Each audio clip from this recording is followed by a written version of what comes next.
Hello and welcome. My name is Jason. The channel is It's Probably Okay. I hope you're doing okay. And if you're freaking out as much as we are, you're right. Just down and to my right, your right, I guess. I don't know. I don't understand directions. Is the one and only Kimmy. Super excited to be here and playing Demigods. Oh my god. Gods. Demigods. Oh my demigods. Okay. Demigods. Yeah. Dem guts is what it's called. All right, so Kimmy is here to take up the role of Maggie Hart, the ghost that we met a couple episodes ago and have been learning more about. And we are also joined by famous artist and talented streamer Minerva.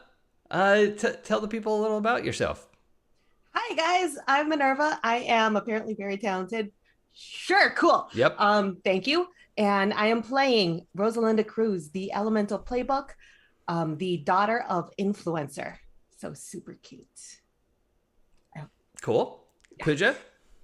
Hello, I am Pooja, and I am playing Trayi, the warrior daughter of books. And Clara. I almost called you Stella. I did. That's why I changed the name, buddy. I'm not looking at that screen. Yeah, the vibes in this studio are ridiculous, and the studio is my apartment. Hi, I'm Clara, and I'm playing Stella Hart, the celestial daughter of Influencer. Excellent. So we have two siblings of Influencer here, and our Arcane is away today. He is the son of Ares originally, but has recently been co-opted by Apollo. Ares is his father, but Apollo is his daddy. Yes, thank you. That's the much more. Thank you. That's fucking perfect. The accuracy that came out of my mouth. accuracy. Thank you. Thank you. That was beautiful. That was perfection. Yeah, I'm just enjoying it from like the mouth feel. It's good. I also That think good it's body. stolen from Guardians of the Galaxy too. So like, I'm Well- not that clever, my friends. Just It's No still one applied knew. well. no one. You know we've what? all forgotten It's- already. Every It's Marvel. joke has They will already come been for me. told. It's all in the telling. But yeah, Okay, we should so start making. we are. Yes, how dare you speak into your microphone? We have a little bit to catch up on. So last time, Stella volunteered spiritually and physically to be a vessel for this ghost that floated up out of the floor. And Stella, I believe you have some ride-along conscious memory of what has happened up to a certain point. What's the last thing Stella remembers happening in the story Oh fuck. that you were watching on YouTube like 30 minutes ago? I was sewing and listening to, yes. Fudge. By the way, They had- while Stella's thinking about that, if you want to catch up on past episodes, you can head over to the YouTube link that I failed to link in chat effectively. Oh no. There we go. There you We go. got past episodes there of everything we've ever done here on Le Channel, which I'm pretty sure is how you say that in French. So, Le Like- Chanel. Le Chanel. Desperate to remember what I remember now, and the answer is bits and pieces. okay. For example, Lee's phone is broken. I know exactly that it smells like burnt copper. Don't remember how they got into the basement though. Okay. So the quick version is that we had Stella possessed. The five of you, technically, rushed over to the bathroom. Well, I mean, it's four of you because two of you are overlapped. Yes, At this but also point. again, we use that bathroom is excellent. Yes, as a GM, I love having all of my characters trapped in a small room, not engaging with anything going on outside. Super fun. And finally, I did enough to chase you all out of the bathroom. So I would just like to point out that I'm currently jamming a game where Jason decided to lock himself in airlock for like 2 episodes, 3 episodes. I'm just gonna say hypocrite. Hypocrite. It's what my character would do. Wow. We can go. I can go. Like, just Mommy and Daddy are fighting. So, Okay, there. am I RPG daddy? Mm-hmm. I think you are. I'm okay with that. I guess that makes me RPG mommy. I don't know how to feel about that. No, I'm it's okay not with so my much title. Mommy as it is mother. Mm, Okay. Ah, Yeah. there you go. All right. I'll own that. I feel it. yeah, mother Jason, superior. please add RPG Daddy to your stuff. I will not. I'm not going to We're do that. Desperately begging you. need that to We're happen. begging you. You You're are no the longer. father- It's probably father. okay. You are the father of the RPG we are playing now. You are its RPG Daddy, Well, of that one thing, yes. and the one you're also in the process of. This metaphor is real Jedi gross gods. now. Okay, so the group discovered that the ghost inhabiting Stella's body was maligned and wronged, and they tried to do some research. Rather than just look it up on the internet like a normal person, Lee cast a spell on his phone to try to get that information that he could have got from like LexisNexis. and I don't know, that's the lawyer one. Whatever. It's a newspaper archives website. But the spell went poorly. The clone of his phone that he left in the booth, it sounds like a limerick that I'm about to finish, but there's no end of it. So the clone of his phone that he left in the booth is then exploded because he overloaded the clone of his phone that he left in the booth and started a fire. And then the fire set off the sprinkler system. And the sprinkler system chased out all the douchebags and washed a lot of the Axe body spray down the drain. Kimmy, this is a bar on Melrose, and it's called the Mile High Club. It is a gastropub / oxygen bar. And there's a VIP section upstairs called the Cockpit. So I feel like I've told you everything you need to know about this lounge. Yeah. You could have stopped at Axe body spray, and I would have like gotten the vibe. Yeah. I think the oxygen bar part is very important. Yeah. I have been for the last 3 episodes trying to picture what this place looks like in my head as someone who like helps create the look of things, of like sets and stuff, and I can't. It I mean, I could physically draw a won't floor ha- plan for you.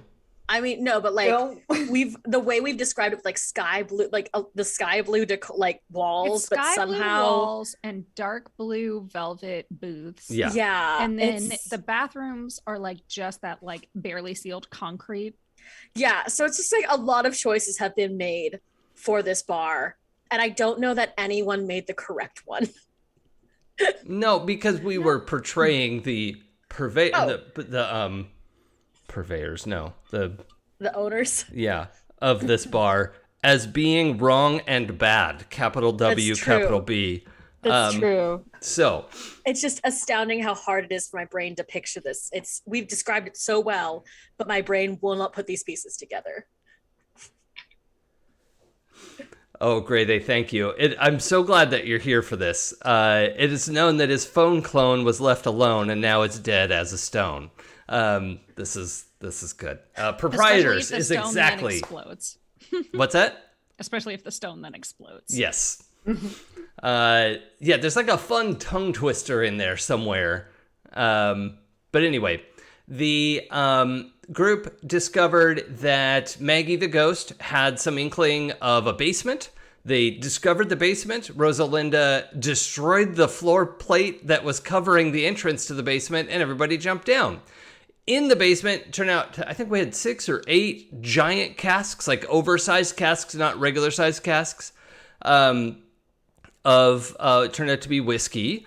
And down at the far end of the basement was an old-timey elevator, the kind where it's just a flat platform on chains, and you like pull the thing and it like pulleys up, and then the doors like unfold like that up in the alleyway. Who knows what's on top of those doors now? Now that might, from currently it might be impossible to do that, but we're like the elevator exit is not an emergency exit, so it's like you wouldn't be in a rush anyway to use that. However, in their research, they discovered that one, Maggie accidentally made ghost whiskey. When consumed, it allows one to see the dead and perhaps communicate with them. And so, Stella, I have some bad news for you. Maggie consumed some of that, but she consumed it while borrowing your body. We had a couple people, Rosalinda, notably tough and sturdy, get wobbly on a shot. And Maggie had 2 or 3 shots, at least. Like it was a tumbler, but it's in your mouth. So, which I think is the worst way I could possibly describe that. That was a rough way to say it. Yeah. But so appropriate. Stella, I mean, like we kind of understand Stella's lifestyle. I feel like she's got a liver of steel, which is not good for a liver, frankly. No, that's pretty like ineffective, honestly. That's drive it like you stole it. No, That is what Maggie did.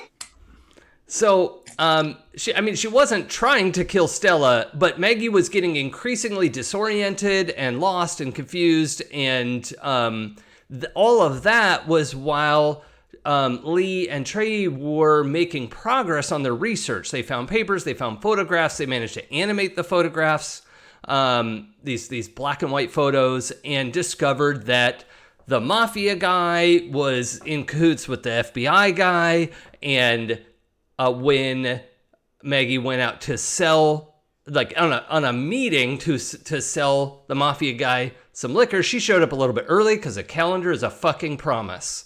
And when she got there, the FBI guy was still there, and these two guys were just kind of being very cahooty. I think is the normal way to say that.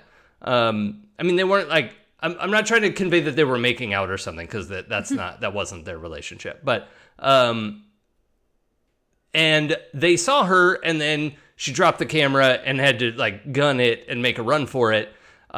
Presumably made it back to the basement. We don't know that for sure, but this is where her ghost has been for 100 years, is this building. So they probably followed her back here and murdered her, and then just closed the basement and went, done. No, there was a coroner report that said she committed suicide by shooting herself in the back twice. So like you do. Yeah, that was, and we also would be remiss if we didn't acknowledge our chat moderator, Dork Lord Canada, doing the Lord's work. It's his work. That's why he's the Lord of Canada. Just like taking out the trash left and right. Thank you, sir. You are a... Oh, do we have trash? You are a so royalty. Much trash. And thank you. So the... you should definitely be eligible to join that union by now. Yeah. So we left off with having consumed some of the ghost whiskey. Stella/Maggie kind of slumped to the floor, and Maggie exited Stella's body. Trey, you were trying to get Maggie to focus a little bit because she was getting a little bit airy-fairy, and she did appear to be dissipating. Yeah, and it was scaring the shit out of me. Right. So in the course of that, I seem to remember Lee rolling a 6- at some point. Your combined spellcast was good that animated the photos, but then I feel like Lee fucked something up.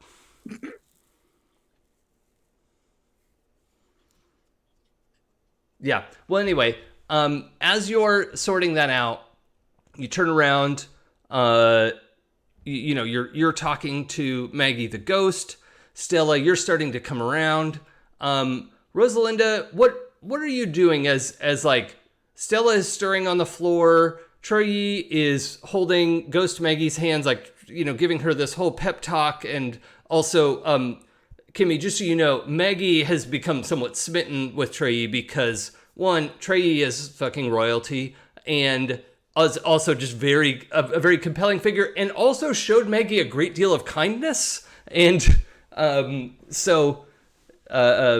it's not just infatuation; she's just like genuinely impressed with Trey. Just so you have that as your motivation. Stella, the most important thing for you to know is that when I superhero jumped down with Maggie in your body down the hole,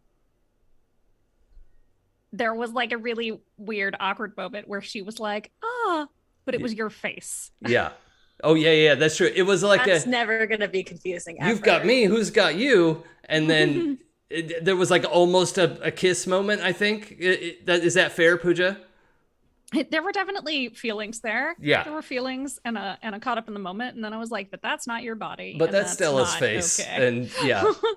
Very But also- confusing for all. But also, what if Stella made that face? Yeah. Sister-in-law, yay! Complicated So confusing. feelings. Oh no, a game where we have feelings. A game where we have more gay panic than we know what to do with. Yeah. Yes. Gay. Welcome to It's Probably Okay's channel where we're playing Gay Panic. It's probably gay panic. Mhm. It's probably Gay Panic. Okay, so the so Rosalinda, what is it? Now, at some point you had lent Maggie your flask, which I think is still in Stella's hand, even though Maggie has exited Stella's body. That's how Maggie had so much of it, is you just handed her your flask and nobody knew that you had filled it with ghost whiskey, and so Maggie just helped herself to whatever was in that. Because she felt like she was holding the cup of whiskey and like really analyzing it. It felt like, and I thought that it would help her. Mm-hmm. Yeah. Yeah. Mm-hmm. Okay. So what is Rosalinda doing right now with this tableau of people doing things? So she does see Stella stirring a bit. Yeah. Okay. So Rosalinda definitely zeroes in on that and double takes and notices that Maggie's over there physically with Trey, and Well, double, mostly triple takes she's on at it. like at 80% opacity. Oh, okay. So, but definitely separated. Brightens the heck up at seeing Stella moving a little bit and rushes to her side and goes, Stella! Loudly, accidentally loudly, but very enthusiastically. You're up! Okay, so Stella. On a scale of 1 to 10, how much is you saying Stella loudly and enthusiastically a Marlon Brando moment? Oh. On a scale of 1 to Brando. It's like episode, I want to say 6, and we finally did it. Yep. I think 7, kind of, because she is aware that whiskey was in play here, Mm-hmm. but was also very tense that since nice. Speaking of, normally I'm a tequila drinker. Today I poured some Glendronach in solidarity with our story. So, Yay. Choice. so she's really relieved that Stella's Stella, unoccupied. I'm offering you a deal as the Herald. You can come awake with 3 harm total. All right. Did you have any before marked? I'm checking. I tend to run on like 1 harm. I had 2 harm already. Yeah. Okay. So then I've done my math correctly. So yeah, you would come awake with 3 harm total, right? Not taking 3 harm. Unless you can somehow accept Rosalinda's enthusiasm, right? And in which case, I will allow a die roll and will reduce the harm, even harm that you had from before.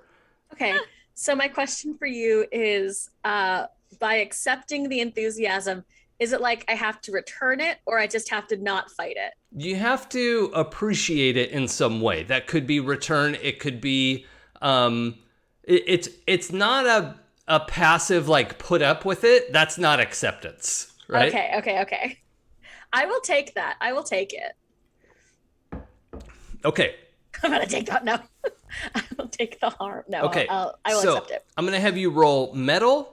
On a 10 plus, you'll shed all 3 harm. On a 7 to 9, you'll shed 2. On a 6 minus, you'll still shed 1 harm, but I'm gonna add something. So don't do that. Oh, I roll so bad, Jason. All right, What's your let's do medal? this. It's not good. It's not good, friends.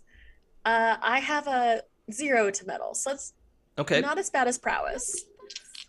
No. Let's see here. Oh, that is a 6 2. So an 8. It is an 8. Okay. It's better than a 7. Rosalinda, if you want to help, because she accepted your enthusiastic regard, would you like to roll help? You would have to get a 10 plus to bump her from 8 to 10, but that's up to you. You can't make it worse. Anything for my sister. I'm so glad that she is separate. She's not permanently Maggie. Because I was really scared she was going to be permanent Maggie. And I got to tell her what happened. I made these cool shoes. You want to check out my cool shoes? We can take a picture about it later.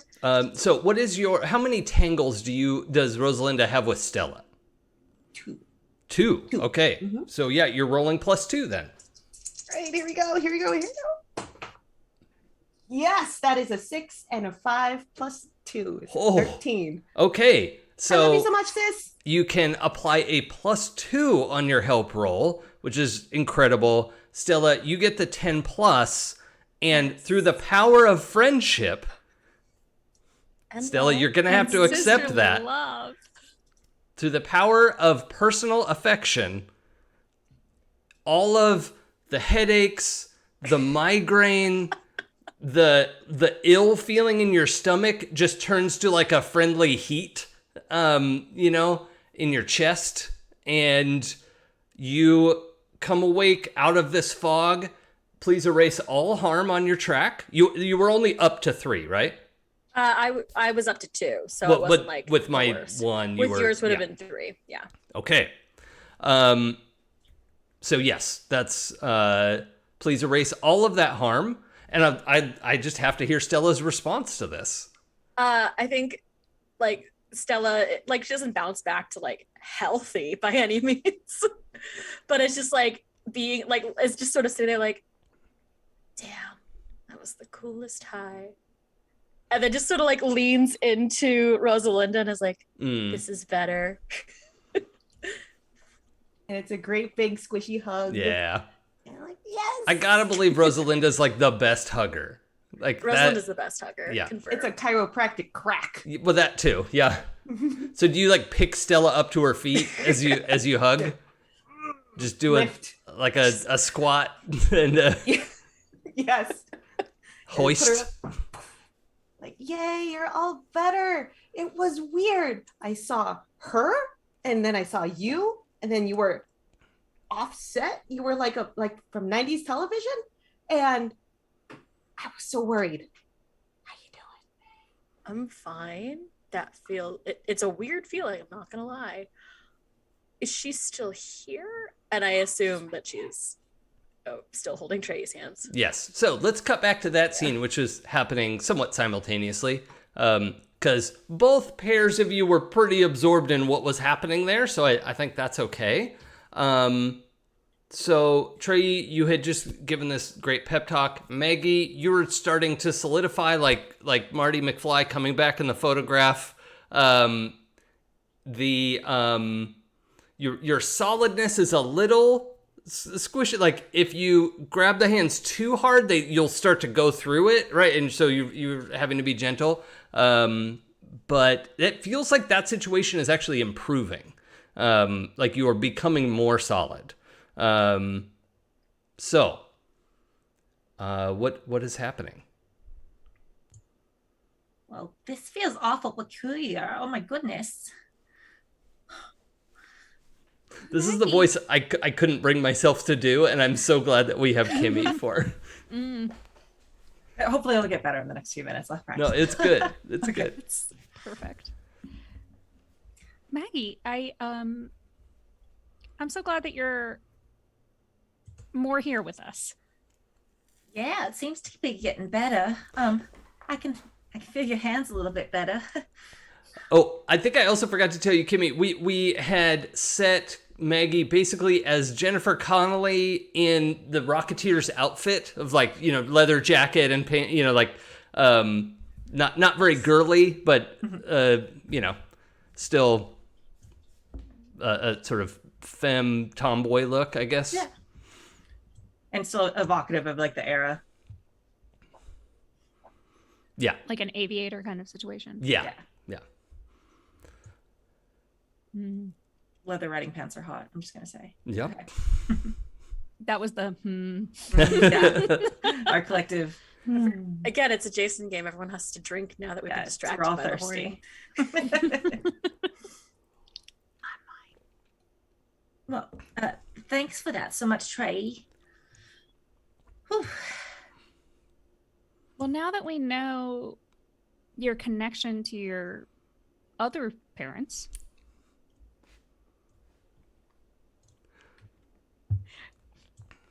do you want to try to contact them? See if they can get you into the right afterlife or have you doing something that you actually want to do?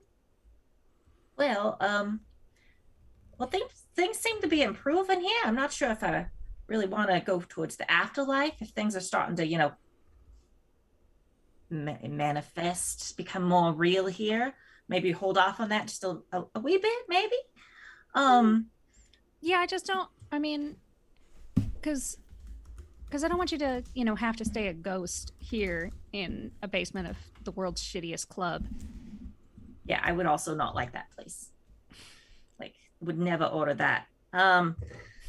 But yeah, how do you? I mean, this is all so new to me. How do you go about like reaching out to your like fancy godparents and stuff? Well, I mean, mine came to me to express their disappointment in my grades, but books, what are you gonna do? Yeah, that's some high expectations there. Thank you. Well, if it helps, I think you're amazing. Oh, thanks. But we could try to call on somebody. They have like they don't normally come like themselves, but they have That like sounds like messengers, like messengers and stuff. Oh, interesting. And I know that I don't know a lot about that particular pantheon, but I know that crows are at least the messenger of one of your gods.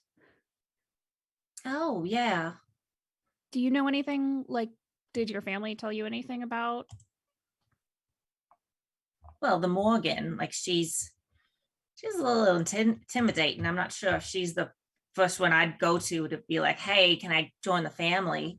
But there's a lot of them. But I mean, if you want vengeance, I can't imagine somebody better. That is a good point. She's, I've heard people say it upstairs that badass. It's a little bit of a thing, but I think she's the bee's knees for stuff like that for sure.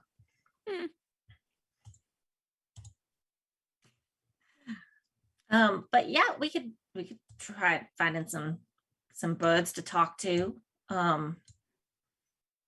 Do we just go outside and do that? Maybe. Well, we have a place that's kind of our place. Oh, It you might got be a club better. too? Sorry, It's I have to also- interrupt Hmm. with my microphone on this time. There's a flash of light over in the corner where the desk is. So Trey and Maggie, I don't think either of you are looking at that. Stella and Rosalinda are, you're kind of separating now and like kind of getting your shit together. And then there's just this Mostly it's yellow light that's so bright it's almost white from that corner of the room. And when it fades, Lee is gone. I hate everything about that. Can I pierce the veil about that? Uh-huh. And there is, I don't know if you've ever seen the, like the science museum that I grew up around had a thing where they do like a bright flash of light and your shadow would stay on the wall for a little bit. There is a shadow on the wall that is clearly Lee's, like, it's like a perfect profile because of course it is. And it is slowly fading, but there's enough there that you could certainly take a look at. Honestly, that actually tells me everything I need to know. But I'll still pierce the veil about it. Cool. And I have the thing that makes it that I roll with Fate's favor every time I do that. Yes? No? I think so. Yeah. Yeah, I have the third eye. All right. Oh my god. I don't roll well. So that's an 8. 8 is fine. You get 2 questions. All right. Cool. What happened to this person? Specifically, I have a guess, but I feel like is he safe is really the question. So what is the greatest danger to him? Well, as you look over the area, you see this is a little different. Wait, were you there when Lee was beamed? No, he was beamed away from home. And then he like walked into the club, so it wasn't. Yeah. Okay, so what happened? It would be super obvious if a god had like reached in and like beamed someone out of there, which we saw in Joey's like solo thing where, you know, we were catching up on what Lee had been doing. And I think even though Stella doesn't know what that moment was, it would be really obvious, and this isn't that, right? Like, like something important and powerful just happened, but it was not the like finger of a deity yoinking someone out of reality. I hate that. Despite how much it looked like that. Yeah. So saying, that first question of like. Oh, and I'm gonna follow up on the answer that this is still part of your first question. Is as you're, you know, blinking and clearing your eyes and then switch to the third eye as you can sort of see much more clearly now. The scene is, you know, there is a magical residue, and at first you think you don't recognize it, and then you realize, oh no, this is Lee's magic. It's just his magic is more light-based than fire-based, right? You're used to this like burning smell associated with it, not unpleasant, but like there's a, you know, it was a hot campfire, like campfire-y smell, and now it's a like cleaner, you know, like a bright Sunday morning minus hangover sensation. Excellent. But it feels like Lee's magic. It's just his magic has a new sort of like aftertaste. So does that imply that Lee left us on his own volition? It kind of seems like it. And as you're looking over things, it seems like the like the papers and those photographs are kind of scattered all over the place because it was enough of a whoosh of wind when he left that things kind of flew all over. Fortunately, the papers were all like healed and mended and whatever, and so they're in good shape to be flying around. But that is the answer to what happened to Lee. In that case, I feel like my this follow up, because if he left on his own volition, I'm less worried about it. I just want to make sure he's safe. Mm-hmm. So just that, like, can I get him? Like, is he? How can I ensure this person's going to be sure? safe? Do you want to just go take a closer look at things and kind of gather up the papers and all that? Yeah, I think Stella will probably like catch a couple as they're in the air. Mm-hmm. Not super nimble, but every once in a while can do that, and like, okay, just read whatever line comes first as a way of divination. Yeah, the yeah. So in the strange like notes and quote unquote coded ledger that was not very well coded, but or at least not for super genius demigods. There were a couple notes about like the first thing that catches your eye is the like a purchase of a good amount of Kodak paper. That is the first thing that catches your eye, which makes you glance over the picture. Which what is the cuss when you see Lee in the picture? Balls. Okay. And Lee is animated in this picture now and is kind of like walking around the scene. The scene is playing out as it always did. The characters are not reacting to Lee's presence, but Lee is kind of like walking around and looking at all this information and is it, you know, like he does want to, you know, waves his hand in front of the character's face and they just walk right through him at some point. But he also doesn't seem super aware of what he's done. So, can I tap on the picture? yeah, it doesn't do anything. Does he get his attention? No. All right, well. Can Rosalinda be looking over Stella's shoulder? I don't have a problem with that. You could have said something, anything. Lee would let everyone know that he's going to do a spell about it before he does a spell about it. Yeah, I've never heard you not announce a spell. It's very annoying. Rosalinda, you're on mute, I think. No, I was Just- I was pantomiming. Rosalinda, We can put them in my pocket. At least we can keep them with us. and like fold the thing in half and just put it in my bra. Okay, oh, reminder, these are like 8x10 Oh, glossy never mind. black and whites. Oh, I should not probably do. I do have a purse, but here, like, just gonna I put just make Lee a in metal my purse. pad folio Sure. in that thing and put it in her purse. It's probably an Yeah. oversized purse. I with a bunch of imagine stuff. there was like a manila envelope, or no, there was that folio, right? That probably was healed up along with all the papers. I imagine you'd want to like gather all that stuff up anyway. But now there's an even better reason is that currently your friend is what was that other place called in Superman? Like the first The Superman. negative zone? The what? Wasn't that the like negative zone or something? Something like that. Yeah, the one where the people in the black leather were sent. The Phantom evil Zone. Kryptonians. Phantom Phantom zone. Zone, yeah. That's Yeah, what it is. with Thank the you. glass Yeah. thing. And then the glass can shatter. Just like Stella sort of like has like we put in the folio and like look over to Trey and Maggie, like, should we interrupt them? Is that how long have they been doing that? Well, I think this is also we should catch up with how Trey and Maggie are distracted by this as well, because everyone has seen that Oh, okay. that Lee has Cool. disappeared, and it would certainly draw your attention away from each other, Trey and Maggie. But barely. So what is your reaction? Because a lot of this was like Stella was like immediately like in laser vision mode, and then we can all catch up to that. So what is the So reaction?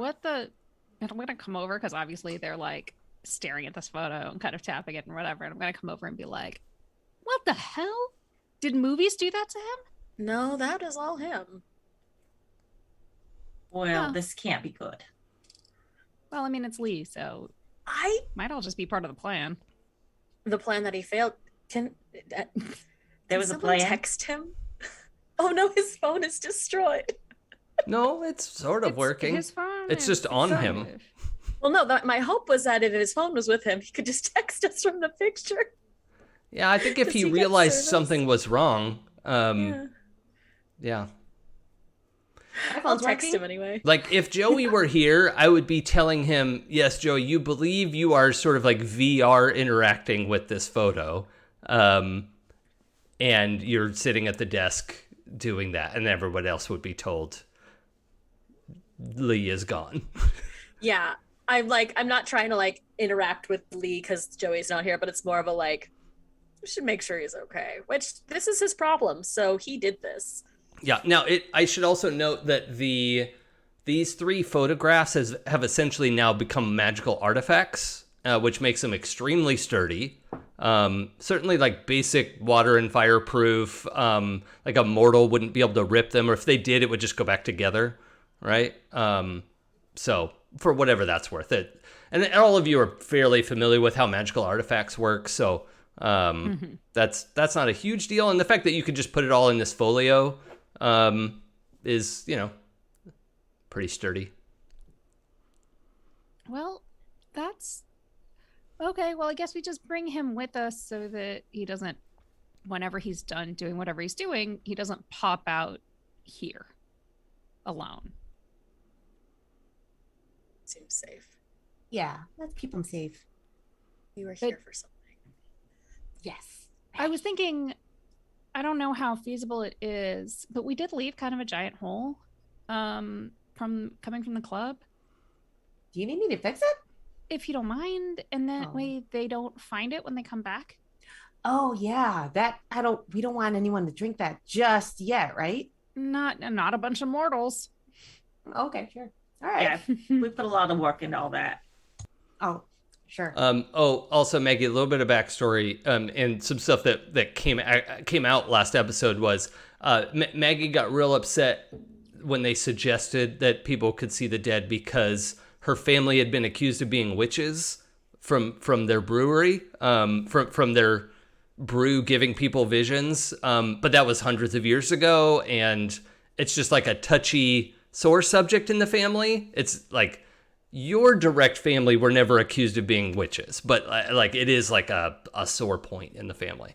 But it became clear that that's not what any of your demigod friends were saying. But yeah, there was a moment of like, no, we're not witches. So is the plan, do we want to go out through the floorboard thing and then smooth that over, or do we want to try to make the elevator work, or what's your idea? I kind of want to see if we can make the elevator work.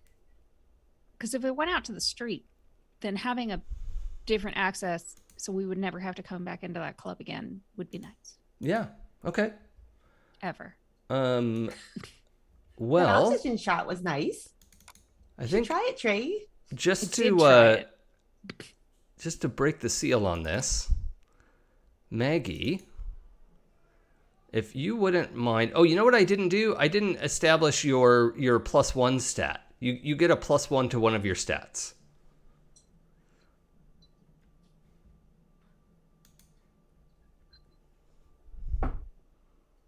You're muted, I think. I was just sighing as I thought, so I wasn't actually saying anything at that point. Probably. I feel like judgment might be good for her. Okay, cool. Well, I'm gonna have you do a variation on your death move. Okay.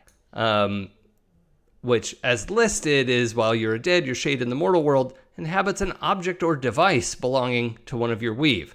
Normally we would roll provide aid, but I'm gonna have you roll metal. When you approach the elevator, Maggie, you have this like instinctive sense of like, I know what to do. As you reach for this chain, and plus Trey, you said like, well, let's see if we can get the elevator work, and like impressing Trey would be a nice feather in your cap. Good. Yes. So All right. So I rolled an 8, and then I add 2 for metal. oh my god. Okay, yes. So I really As- want to impress her.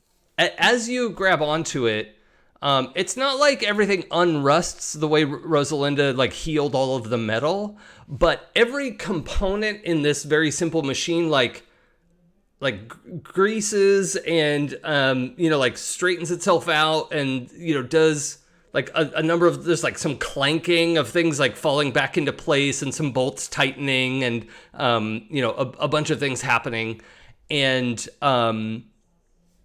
through the course of that you just pull on this chain a little bit, and very smoothly the elevator starts to go up and the doors start to open, and they get about halfway open, like 45 degree on the, it's like 2 long ways. Does everyone picture what I'm talking about?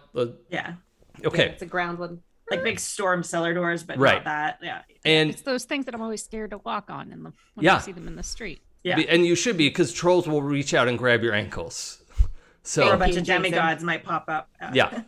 But as you get them open, you can see. Now I think it was evening, right, when you all went to the club. Mm-hmm. Yeah. Okay. So, but that's all right, because it's never dark in Los Angeles. So, your eyes adjust, and then the lid like clang against something, and you can look up, and I don't think Maggie would recognize it, but everyone else would notice like the bottom of a dumpster is parked on top of the elevator door. However, it is very much made of metal. Cough, cough. So should I seal up the thing first? The big hole I made? Yeah. Okay. Yeah, we should It was a probably do very that. good Now haul. that, Well- Maggie, that was amazing. I thought it was going to take like a lot of work to make that elevator work. Well, thanks. I mean, we kind of put it in. There's something up there, though. I don't know. Some sort of. Is it like a trap? Do they put something up there to like Yeah. keep us down here? Maggie, it looks like the underside of a cart or a car, maybe. But not everyone has a car, so it's like a pretty weird thing to just have parked in the middle of the city. Just a reminder, we are still here to suss out Simon Simmons. Simon's gone, along with everyone else. Oh, the thing went on The fire alarm. Everyone evacuated. It's just us. Although, shouldn't the fire people should be here? So I should go fix that. Yeah. So, definitely fix that. Rosalinda, you don't have to roll to seal that up. You just like turn some rebar into liquid and like cover that space, and it hardens up again, and it's just an iron plate now. No problem. Now, moving the dumpster is in question only because Rosalinda is so strong that you could move it gently, hopefully, if you roll well. But if you don't roll well, you're going to fling it across the alleyway because it's easy, right? Like it's not? the dumpster is not a The dumpster? supernatural being resisting your touch. Like it's It's like when you go to open a door and you think the door is going to be really heavy, but instead Right. it's like the lightest door ever, and you're like, yep. So Rosalind, I would like you to roll metal for the metal. To metal the metal. It's a good thing it's To metal with the two. metal. Roll metal to metal with the metal is an Oh, God. actual legit sentence. Well, I get what he wanted. That is a 3 plus a 1 plus a 2. So that's a 5 total. Yay! Across Okay, the horizon. so everybody hears. Well, actually, everyone could see the dumpster just like tip, like angle away, and then there's no noise of it scraping on the ground or anything. There's just a moment, and then crash, like just this enormous crash sound in nighttime in a back alley in Hollywood. That's So, collateral damage. but Thank you. yeah, but Maggie, your elevator's working great. This is like the doors pop open the rest of the way, and anybody who wants to get on this platform better, because this platform's going up. Yeah. cool. We Nice should do elevator. that fast because now people are going to check the alley and we're trying to make this assuming. Let's It's go. Hollywood in the middle of the night. Is anyone really going to check this alley? I Have thought you it ever was heard a full a dumpster sis. slam into a wall? What'd you say, I assume it's Rosalinda? an earthquake. I thought it was a full dumpster. Well, I don't know what a dumpster is, but I am ready to get out of this place. Let's go. All right. Yay! So you all head up. The elevator comes up out of the floor. Can I retcon that we refilled Rosalinda's flask? Sure. Yeah. Thank you. And once you step off the thing pretty easily, because it's kind of meant to do it, it like slowly lowers itself back down just from the weights and pulleys, right? And the doors close back, and you could get it back open if you needed to, but it definitely, like, that machine is running probably better than when it was first made at Maggie's touch. So, however, Maggie is still about 10% transparent. So, and has been so for a while. Like, it's not probably going to be much more opaque than that. Now at night here, she basically looks like a normal person. Because it's dark, but anytime she walks in front of a light, there's like a little bit of a glow through. And Maggie, for you, everything just seems a little dim and you're having trouble discerning colors, right? Like you can tell a really bright red or a really like deep blue, but anything in between those is just sort of I haven't been able to leave the basement, right? So like this is all super okay. Yeah, you've been able to go up in the building, but even that, like when there's a lot of people around, there's like a pressure to not go into the crowd, that's just my real experience. That's not a supernatural thing. The dumpster has been thrown through the back. There's like the back entrance to a gym, which is glass all the way around because all of the like cardio machines are in that glass, and these Hollywood gym goers would like to be seen going to the gym. And the dumpster is in that building. The gym is closed. It's not one of those that's open till midnight or something, but the alarm is going off, which Maggie, it's the alarm you can hear, but it's a very distant, it almost sounds like the bell is underwater. Like maybe it's broken, but for the rest of you, it sounds like a normal, that like loud brass bell alarm sound. So what do you do? Can I call a lift? Yeah. Like we get out of the alley and we go find Denny's or something, like just not be here. And also we have not eaten and I am so full of ghost whiskey. I need to put bread in my body. Oh yeah. And Stella, you normally can see dead people. You can see like ghost pigeons. You could see ghost rats. There's like all kinds of things that have ever died and didn't end up somewhere else are just very brightly in your field of view. Now it's clear which ones are dead. They all have like a little white aura around them, and it's fine, but it's a lot. We're going to Denny's. I don't think anyone has died at a Denny's recently. Are you sure I'm about That's a gambling loaded on that. statements, Stella. I'm gonna gamble on hope it's that Denny's.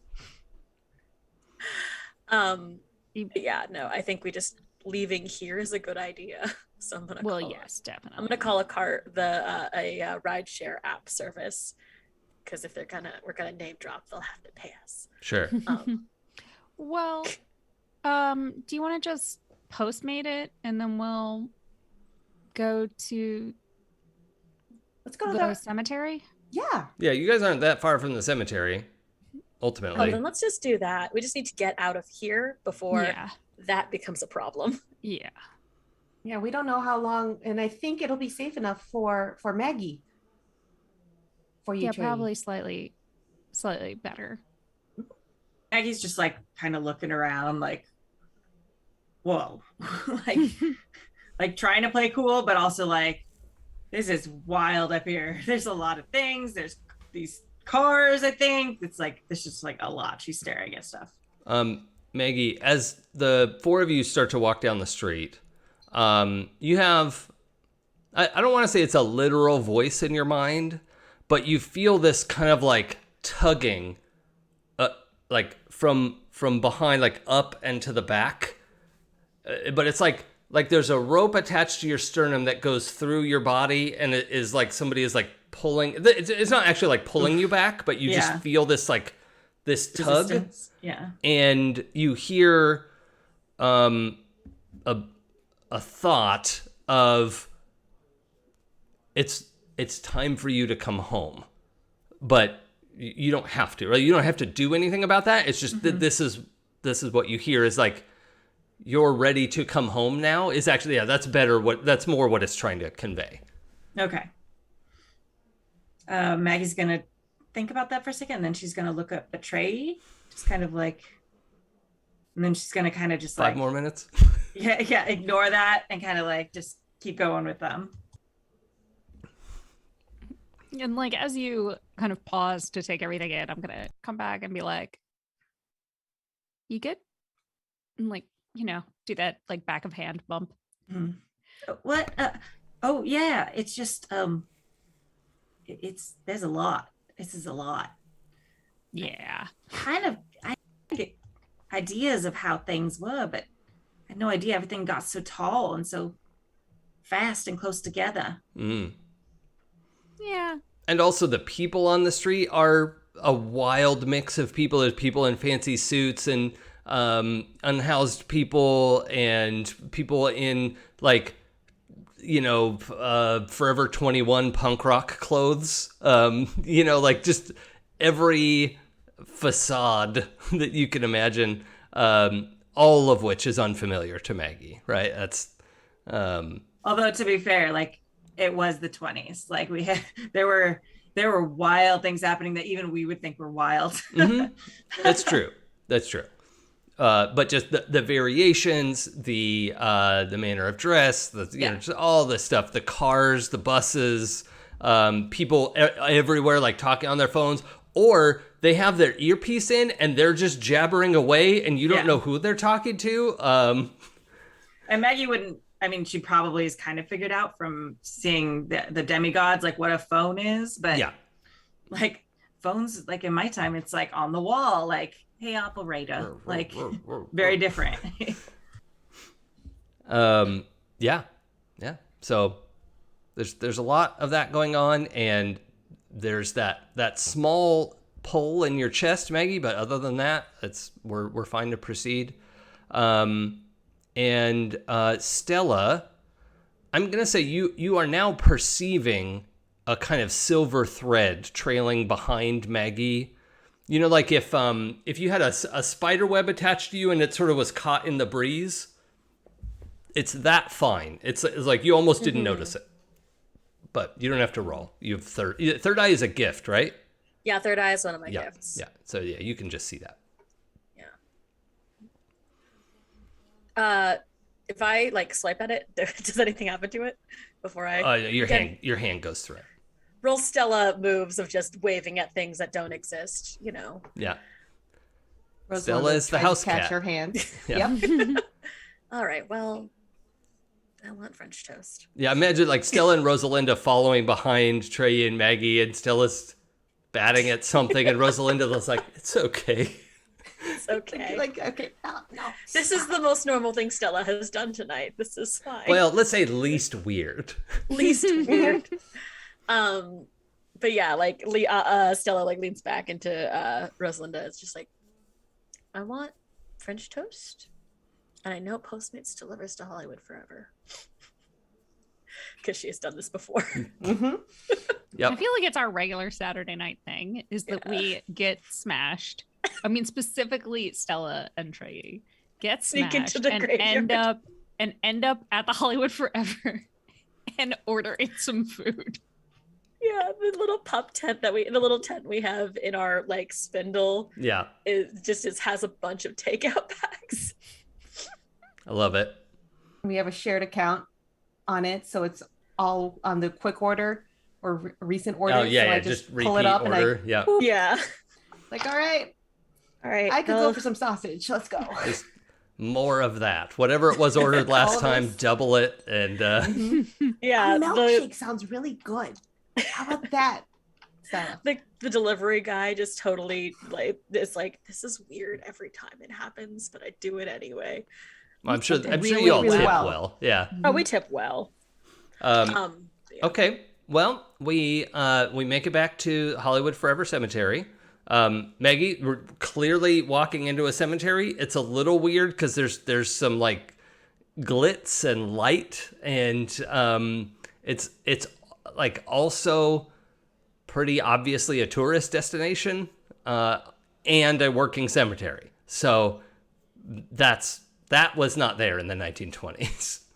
I think it probably was a church cemetery, though. It's been around for a long time, hasn't it? It was 1899 it was founded. Yeah, so okay. it definitely would have been around, and it was a cemetery at the time. Yeah, I think you probably remember the church that was there, and now all this stuff has grown up around it, and yeah, the four of you walk into the mausoleum that you saved and are somewhat fixing from the zombie attack that happened, and the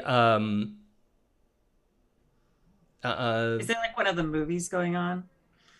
yeah, it's probably a movie night, right? Because Okay. it's That's super bizarre. yeah, it's like a Saturday night in September still, I think. So yeah, it's definitely they have movie nights there. So What? but that's like kind of on the other side of the cemetery from where the mausoleum is. But Okay. you can definitely see it. Like there's people up there, and there's flickering the like. You definitely know what a drive-in movie theater looks like. You know. No, Oh, maybe not. Probably not. no, definitely Although- not. No. I did look it up. Absolutely not. You would know that RKO owns a lot of the space now, so that Okay, might be yeah. something you put together Yeah. because I that was think- 1920. Yeah, Paramount bought a bunch of it in like 1920. Mhm. But yeah, I think she's just like not so shocked like at the cemetery having gotten bigger, having some weird things, but like super like all these people are walking around. They're obviously not here to see people or like Right. visit, like it's a tourist destination. I think that's the part that she's like most thrown off by. Like, what? Yeah, What are they all doing here? Do you all have like? Is this how you all remember the dead now? You all come with your dates? I don't understand. It's Some more of people- like a hangout movie night situation. Oh, tonight, yes, definitely. They're watching movies over there? They play the talkies here? Yeah. Oh, They play them everywhere now. It's a thing. nifty. All right. And I Every think Saturday. right at that moment is like the Dolby dun dun dun dun dun you know They of have full orchestras now. whatever, That's like, amazing. I want to see that. MGM movie is starting up. And Stella and Maggie, notably, you can see a family of four who are very transparent, but setting up a ghost picnic to watch the movie. Like they're kind of at the back of the group, back of the crowd, right?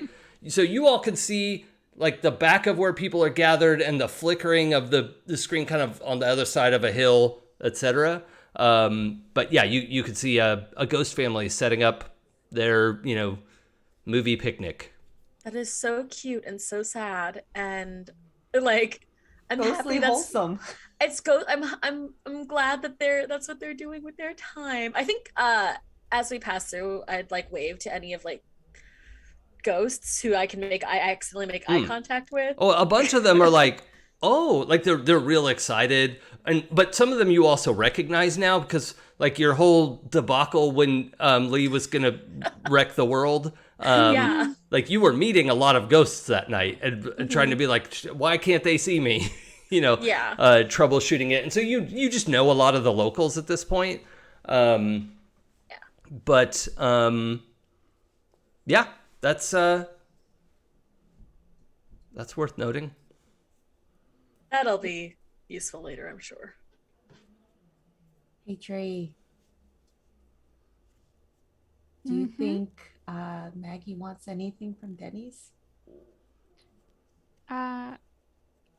Maybe. I mean, she might not be able to eat it. Yeah. Maggie, you only hunger for human flesh. What, really? Hey, Trey. All right.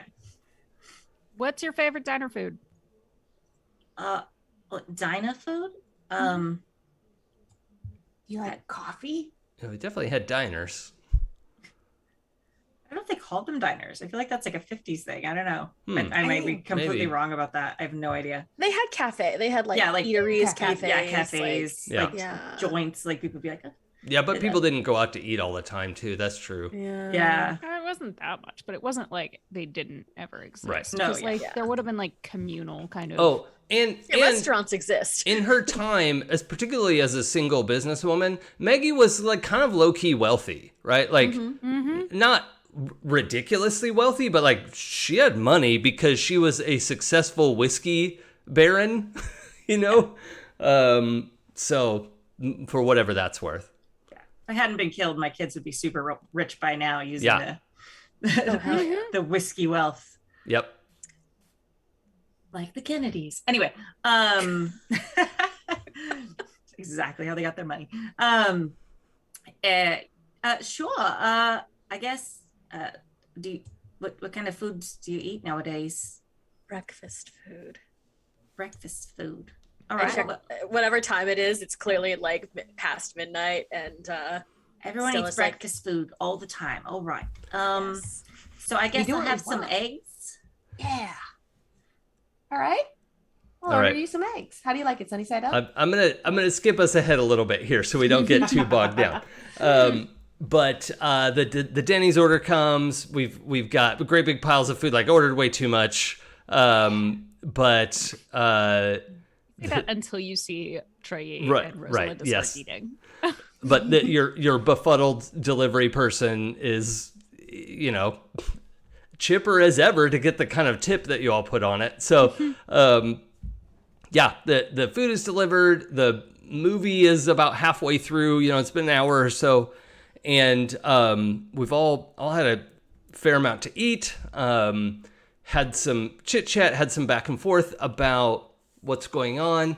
Now, in that time, I need to know: is there any amount of research happening? Are we just chit chatting? Is there like, you know, because also I know like there's this ghost person who's semi-solid, and Meg, you are able to eat some of what's there, right? So, Well, And- I do want to do some research and see if I can find out anything about, like, anything more about the Pantheon. Is there somebody better to contact than? Like a messenger or a psychopomp, but You know, as much as I want to meet the Morgan, I realize from the looks of shock and horror on everyone else's faces that they don't want to meet the Morgan. Cowards. can I get a read on the thread that is stuck to Maggie?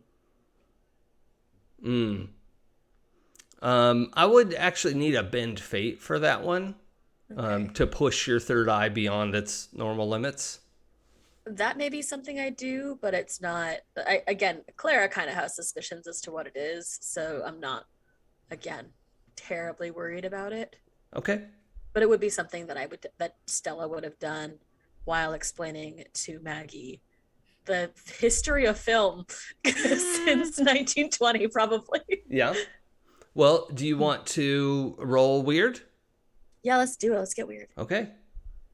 What is weird? Weird stuff. Now, keep in mind, I think all of Bend Fate comes with a Bane, no matter how well you roll. So just be aware of that as a context. That's just like what I do, though. I just collect banes. Yeah. Let me I'll double blow check. them up. All right. It's just a Failed plus one. me for the last time, Todd. I pick boons and banes before or after. You can pick after. It's Lee who has to pick his spellcasting bullshit. Okay. That's a 6. God. Sweet. These are gonna go somewhere else. So is that with your +1 weird? Oh, that's a 7. No. Do you have +1? Thank Is you. that right? It's a +1 to Yeah. weird. Okay. So 7. You get 1 boon and 1 bane. And you get to pick. All right. Well, obviously we're gonna take my favorite bane. Something bad finds you, because it's been a minute. Excellent. And for boon, let's give to something beyond its normal limits, because I'm pushing that third eye Yep. again Exactly. while drunk on ghost whiskey. And Yeah. Well, and actually, this is helped by the amount that Maggie has been fueled by ghost whiskey, right? And a large part of her substance is made up of that enchantment right now. So, excellent. which is weird, actually, that Maggie doesn't seem more drunk. But, you know, Maggie, you don't feel particularly drunk. A little buzzed, maybe, but not like wobbly. You know. Yeah, and you said you just wanted to investigate that thread a little bit more, try to understand it. am just making sure that it's not a thing that's going to kill us within the next 48 hours. Okay. If it's what I think it is, which is either a tie back to the place she died, which seems correct for ghosts to have, or a the shepherd crook, the vaudeville shepherd crook that's going to get her back to her afterlife. Those are the two things I'm kind of yeah, so your perception sharpens as Trey and Maggie and Rosalind are talking about whatever, and you're kind of the cat staring in the corner again. That's fine, we're used to that. And you can see this thing more clearly. It resolves in your vision. You kind of like zoom in a little bit, for lack of a better term, and you can see the components that make it up of these just like bits of light zipping back and forth, just like starlight, basically that kind of white light, which on the surface isn't super strange, right? Like it's most ghosts have that sort of gray white translucence, and that, at least in your experience so far, that's been the case. And what it feels like is a connection to an afterlife of some kind. And when you, is it okay if I narrate what happens when you reach out to touch it? Yeah, please. Okay. I didn't want to assume you were going to touch it, but like. Jason,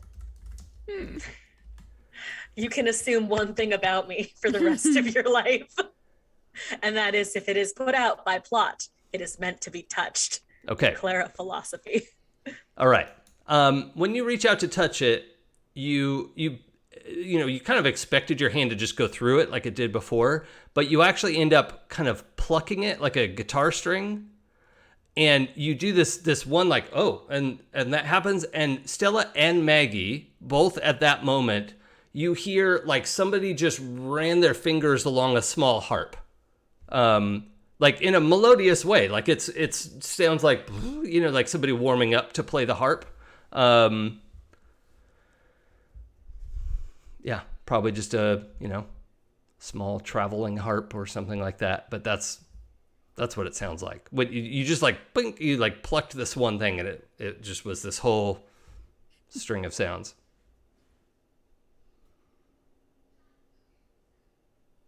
Well,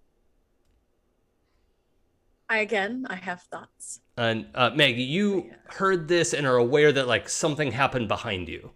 And Stella is like there being a creeper. Everything okay back there? Never quite sure. You've got something on you, but also I can't get rid of it. It's probably not a big deal. It is stuck to an afterlife. Oh. Somehow. Am I feeling something like when she?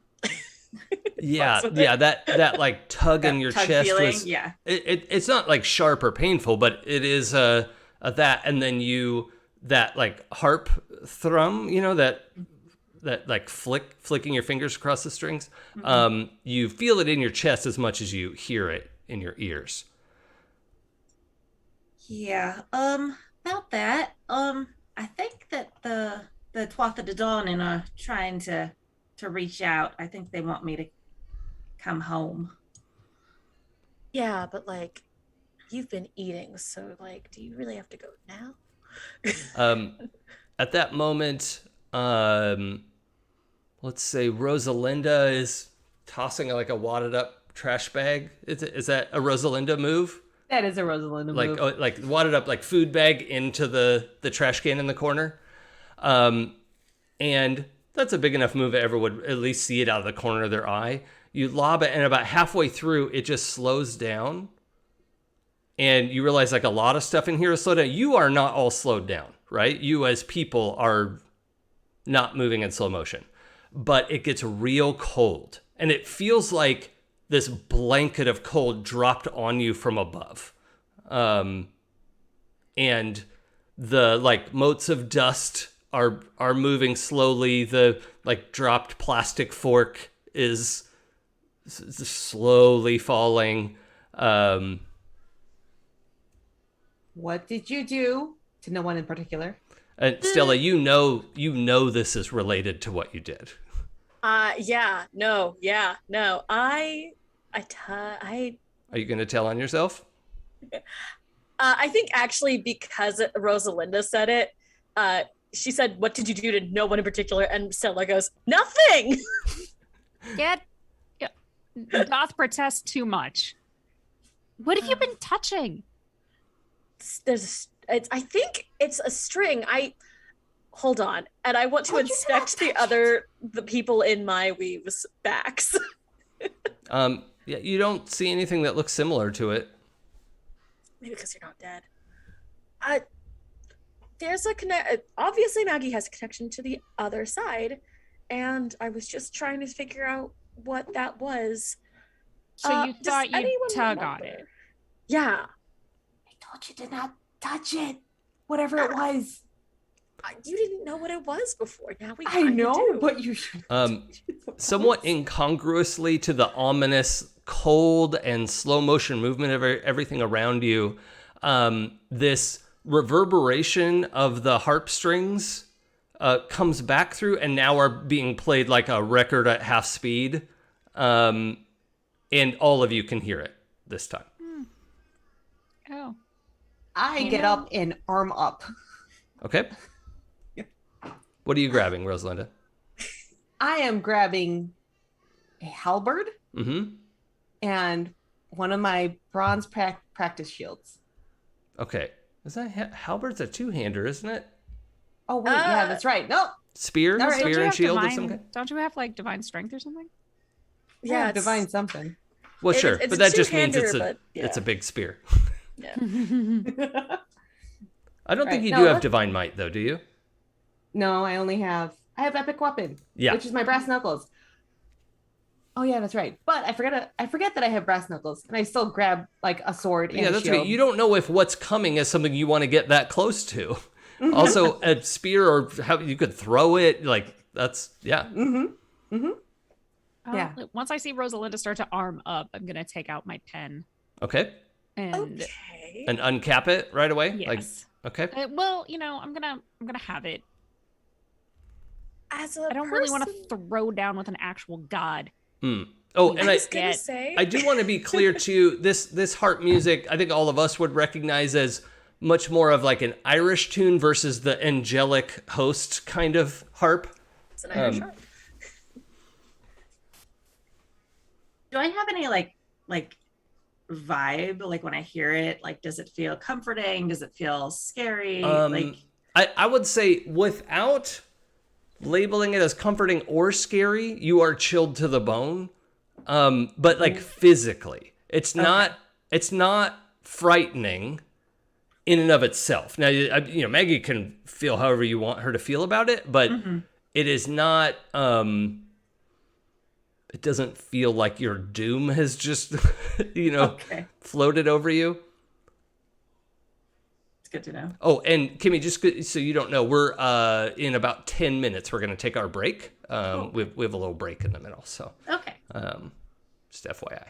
I think as Trey and Rosalinda are pulling out their weapons, Stella is doing the like, okay flap of like, what if it's a thing that's coming, we probably shouldn't be threatening it. Just throwing that out there. Just If it's a god, we'll just what are get we gonna obliterated. do about it? Yeah. Even But if Seeker it's wasn't not, this. but if it's not, we'll see. We'll see, because I don't want anyone to be pressuring Maggie to do stuff she doesn't want to do. Either way, I'm still in a bodycon dress. So Do we have much else? We're all still in club gear. Oh yeah, what am I wearing? Oh yeah, you told me that already. I'm Yeah, sorry. you're in your- the Rocketeer type outfit. That's right. You're You're the one that's aviator. comfortable. Yeah. The most comfy. Well, I Yeah, mean, the you all most have comfy. clothes at the mausoleum. If you wanted to change while you're waiting for the food, that's totally up to you. I don't think so. I think you I mean, have to fight in cloak and gear. I mean, That's I was my basically decision that wearing I've the made. equivalent of like a bodysuit with a pair of pants. So Frankly, I'm not everything we all wore. that I'm the uncomfortable. one that's most uncomfortable right now. Totally didn't think about it while eating. All right, Stella, what are you wearing? Probably the same clothes as before. Like, look, I can do whatever I want in my outfit. I Mhm. also don't fight. Like, explicitly am bad at it. Okay. So along with this, as everyone's like kind of rushing around to grab something, we get this like weirdly slowed down harp music, and then a really bizarre sound. And you know it's weird because it's attenuated, and it takes a second to identify it, and you realize it's the flapping of wings, but played in slow motion and or slow at like half speed. And so that is why it sounds so weird and obvious or ominous. Okay. Well, And then there comes a tap, tap, tapping at the mausoleum door. Are we in the mausoleum? I Doesn't thought matter. so. yeah. Oh, I thought our spindle was outside the mausoleum. But Your spindle is the cemetery. good point. I open it because I feel like this is exactly what Trey wanted. It could be. I'm right behind Stella to back her up. In that way that mediums are kind of chill with the things that are not present always. Yeah. Stella opens the door and I was like, yeah, come on in. They're being crazy. So outside the door is a woman in red and black, kind of Irish kilt, like the Irish style battle kilt, you know, armored skirting, basically. Yeah, boots. There's a sword at her hip and a scabbard, and there's like 100 ravens behind her, just on the ground, you know, just kind of staring. It's a full murder for sure. I was expecting one bird. I was like looking down when I opened the door. Yeah. That's not what we got. And Stella, I need you to roll metal to not burn out your third eye right now. Because your third eye was wide open, just checking everything out. And we're going to roll metal for it. What's that? It's gone. It's dead. But I do get a thread. Oh, what did you get? 2 and 2. So not 1 and 1, but Yeah. What's your metal? Well, probably not +3, I guess. 0. Yeah. No, Okay. my metal is 0. Okay. Can I help, please? Not on this one. The total is 4, and the most plus you can give is +2. So, yeah. There's nowhere. But also it's like a internal magical emergency. So, yeah. Still, you kind of reel back. Well, you can tell me what happens physically, but like your forehead is blinded, and you it's dizzying. It's like. This doesn't make sense. I was gonna say it's like a migraine without the pain. But I have an idea, but I also don't know how to convey it well. Yeah. Okay. Yeah, like we'll go with that for now. And you find it hard to see in general right now with your regular meatball eyes. And you, I assume, stagger back from the door a little bit. Yeah, like just swearing. Okay. Also, with that, I'm going to give you, regardless of the roll, I was going to give you the fact that you're observing a deity who has immortalified themselves. They can do this occasionally. This is how they will reproduce, usually, in that they can visit the mortal plane for a brief period, sometimes even a few days, depending on their kind of status level. Like Zeus can't come for 3 days, right? Or Jesus, or, whoever. Like, that's that they're just a lot of people believe in them, and that, you know. But this deity has put on a mortal shell and is still so much. And by the way, in this like sort of kilted battle dress, there's also the like black feathers, you know, dripping off the shoulders, and, you know, a black feather cloak trailing on the ground behind her, which somehow doesn't get stuck in the door when she comes in. It just like sort of sweeps out of the way, and she just walks into the mausoleum, and actually puts a hand on your shoulder to steady you, Stella, unless you're gonna like try to dodge out of the way. Okay. I'm not fighting with a god. I'm not fighting with a god of fate. Okay. So she steadies you, and then also like kind of firmly pushes you against the open door. You know, like I picture the doors opening inward, and like kind of pushes you there, and then just like make sure you're steady, and then turns back to the rest of the room. Maggie Hart. Oh, yes. She kind of like awkwardly like bows, like.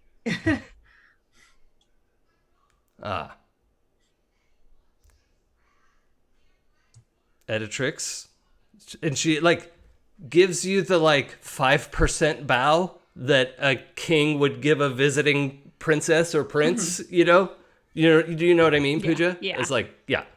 And I give the bow / salute thing that Sensei taught me. Okay. And I think she kind of looks at Rosalinda, all armed up.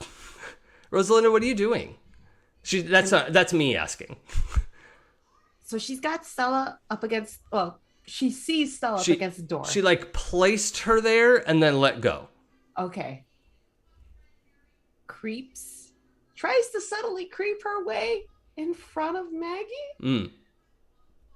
Subtly. Okay. In a Rosalinda type way. Sure. So you step in between her and Maggie. Yeah. Okay. Okay. Like sword and board up against, just up against. It's just to protect, in protecting mode of Maggie. All right. So she addresses you, and you can see her eyes are just full blackness, right? There's no like pupil, even in her mortal form. There's, I mean, mortal air quotes. They're just that solid like bird or goat eye, you know, like that, no pupil or anything. But she looks you right in the eyes, Rosalinda, and says, "I respect the instinct, but don't point that at me."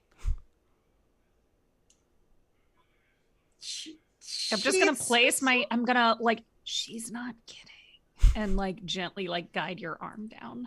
Okay. And the implication is like, it's fine for you to stand guard, but just not with the halberd / spear / whatever pointed directly at her. That's Board's still up. The shield's still up. That's fine. Yeah, she doesn't appear to have an issue with that, like in general.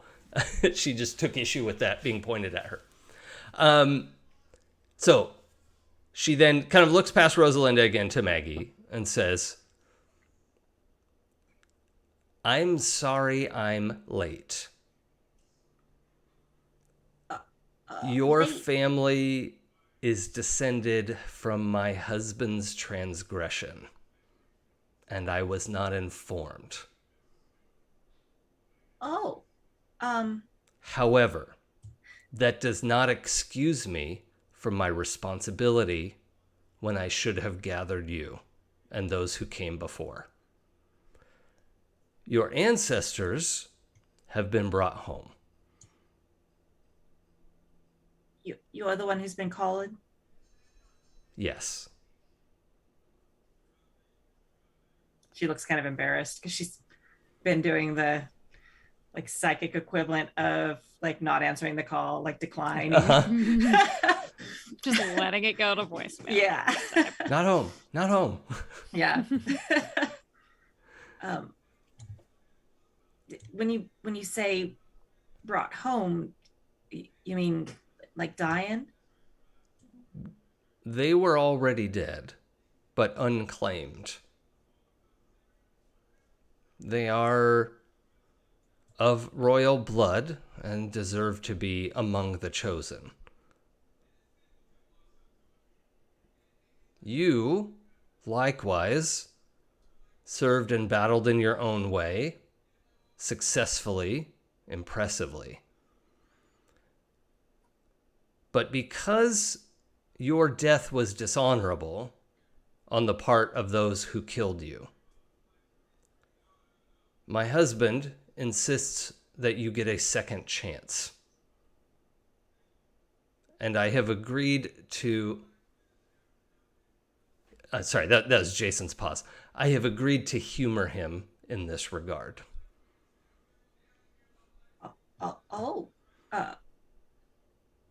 But like me fully back to life? In a manner of speaking, except you will not be mortal. Oh. This is a great responsibility. And you will be beholden to his requests. And like her eye roll is fucking epic.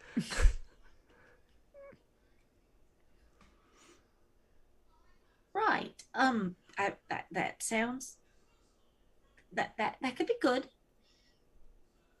She's like super nervous, and like the awkwardness of like, hey, I'm the descendant of your like husband's affair. Mhm. Cool. Yeah. Also, you're the goddess of fate and death and like war. Hi, Don't want to piss you stepmom. off. Yeah. Yeah. Hey.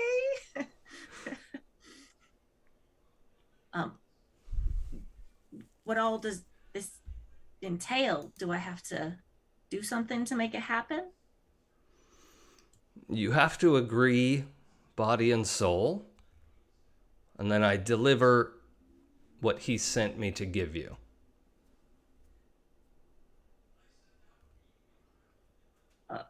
Oh, all right. Are there like catches of any kind or something? Like, I mean, obviously, like, it's just like a lot for a moment. Just, what do you mean exactly? Mortal, but not. I've lost my accent. Sorry. What do you mean, like, mortal but not? Like, You will be imbued properly with the divine ichor of your ancestor. oh, you mean like I'd be with like my friends here? Yes. Oh, that I can do that. Yeah. Yes, I so solemnly swear with body and soul. Do I have to say something specific? Where is your family's recipe book? Was it? I guess I have like a backpack or something, like a Probably. satchel. Yeah. Okay. I mean, it's probably like set out because everyone was looking at your stuff Oh, yeah, and that's you're right. trying to like You're figure out putting what's stuff going on. And Yeah, we include it with the portfolio. Okay. yeah. So she takes it and kind of puts her hands on the front and back cover of it, and it like fills out a little bit, and it becomes more sturdy, and like the bindings, like Trey, you can smell how glorious this book has become, right? Like this is a holy book. You know, the Maggie, what color should it be? I feel like it's like this rich brown leather that kind of looks like the color of whiskey, like really good quality whiskey. Yeah.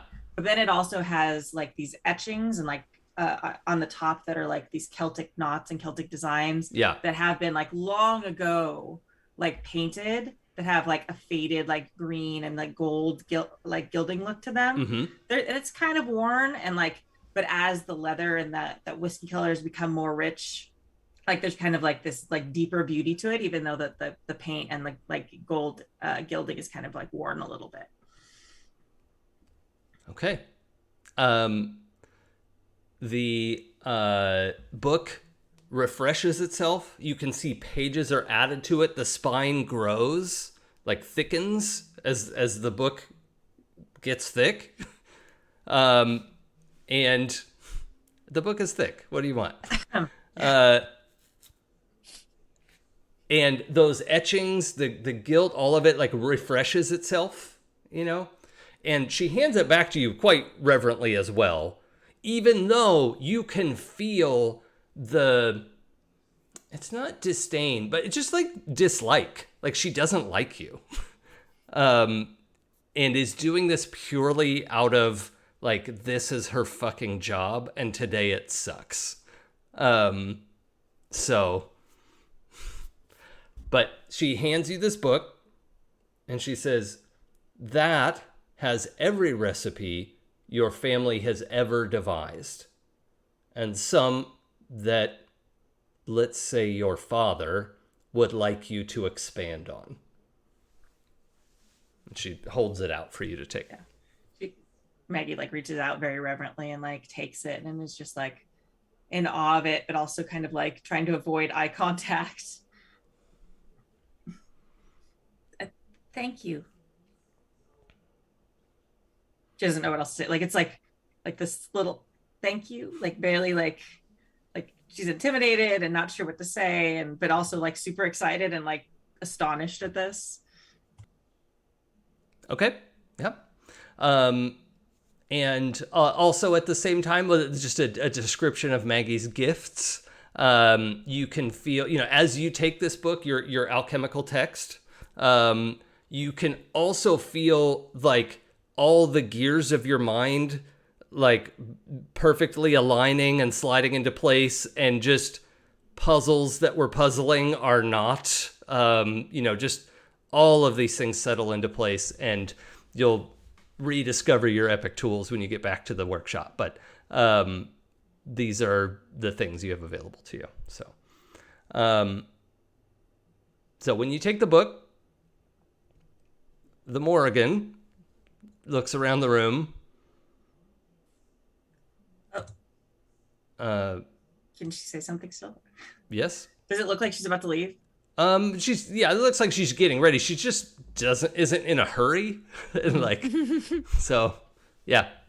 So if she starts to like turn to walk out or however she was going to leave, Maggie's going to like clutch the book to her chest and then like kneel and like walk towards her and then kneel. Great lady, great goddess, triple goddess, lady of the war, lady of fate, controller of our destinies. I beseech you. I am sorry that my existence is abhorrent to you. This is not something I would have chosen. I realize that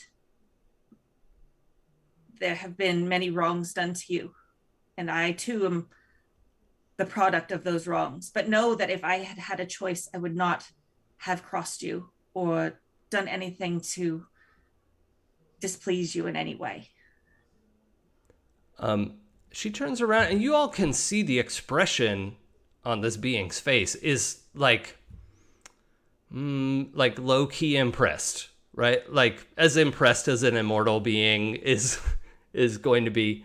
But she'd only turned away a little bit, and she turns back to face you, and I don't know, like something is going on behind her eyes. Right? It's hard to tell because she's very still. She has, I think what's so odd is her complete lack of like fidgety or like shifting from foot to foot. You know, like there's just, she's statue still when she stops moving.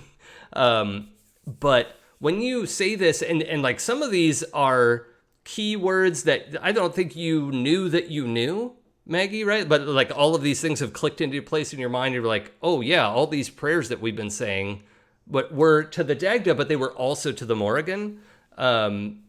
And when the like sort of praise clicks into place, she turns and her like black feather cloak like flicks behind her, and she stands up like even straighter, I guess. I don't know. But she looks at you and says, "You may be interesting after all. I grant you the opportunity to take revenge." And she kind of like holds her hand out in front of you, and unfortunately, 2 bullets rip from your chest into her hand, and then your chest closes up. But that was as painful as you can imagine it being. Like, that was not a painless procedure. But she holds out these 2 bloody bullets to you and says, "The men who are responsible for this are still waiting for you to answer their wrong." And you Maggie, take like, them? yeah, Maggie bows her head and then like reaches out her hand and takes the bullets. Thank you, great lady. "Kill them and we'll speak again." And she turns and walks out. Now, notably, there is no, like, she doesn't leave in a burst of feathers. She just, like, you can see her kind of, like, walking down the street. Like, she's on her way somewhere. Yeah. But she's also, like, took the effort to become somewhat mortal and is, you know, probably going to go for a drink or something. Enjoy the time. She's gonna go start a fight at a bar at a beggar bar somewhere. Yeah, I think you do see like a lot of the grandiose stuff like turns into like a more sort of common, you know, skirt top, long short Long skirt, jacket. long jacket kind of moment. And I think that's the perfect place to take our break. So, anyone need more than a 5? Yeah. Okay. So, folks, thank you so much for being here with us. We will be back in just a few minutes. Feel free to put any questions or whatever you have in chat, and we will probably ignore them because I forget to read them, not because we don't like you. I'm just honest about how my attention works. But really, we're so grateful that you're all here. Thank you for being here, and we will be back in just a few minutes. Bye-bye for now. Hello, welcome. My name's Jason. The channel is It's Probably Okay, and we are in the middle of episode 9 of Demigods Media Storm. We have just met like a minor goddess, like no big deal, whatever. Goddess of war, chooser of the slain, the Morrigan. Ray's personal hero of the Irish pantheon. Yep. No, Rosalinda's as well. And has restored Maggie to full life and, in fact, demigod life. And upon some cursory inspection, you all will see pretty quickly that Maggie has also been entwined or folded into your weave. As this happened at your spindle, that's something to know. Now, the location of one's spindle is also usually kind of nice to keep to yourself, but at least one deity knows where your spindle is now, so be aware of that. Probably movies does too, considering. I don't think he knows this is your spindle. I think he knows you hang out here. And for the viewers, Kimmy can't stay with us forever, but this is an NPC that I wanted to establish for us to be around town. So, But forgive her, Kimmy.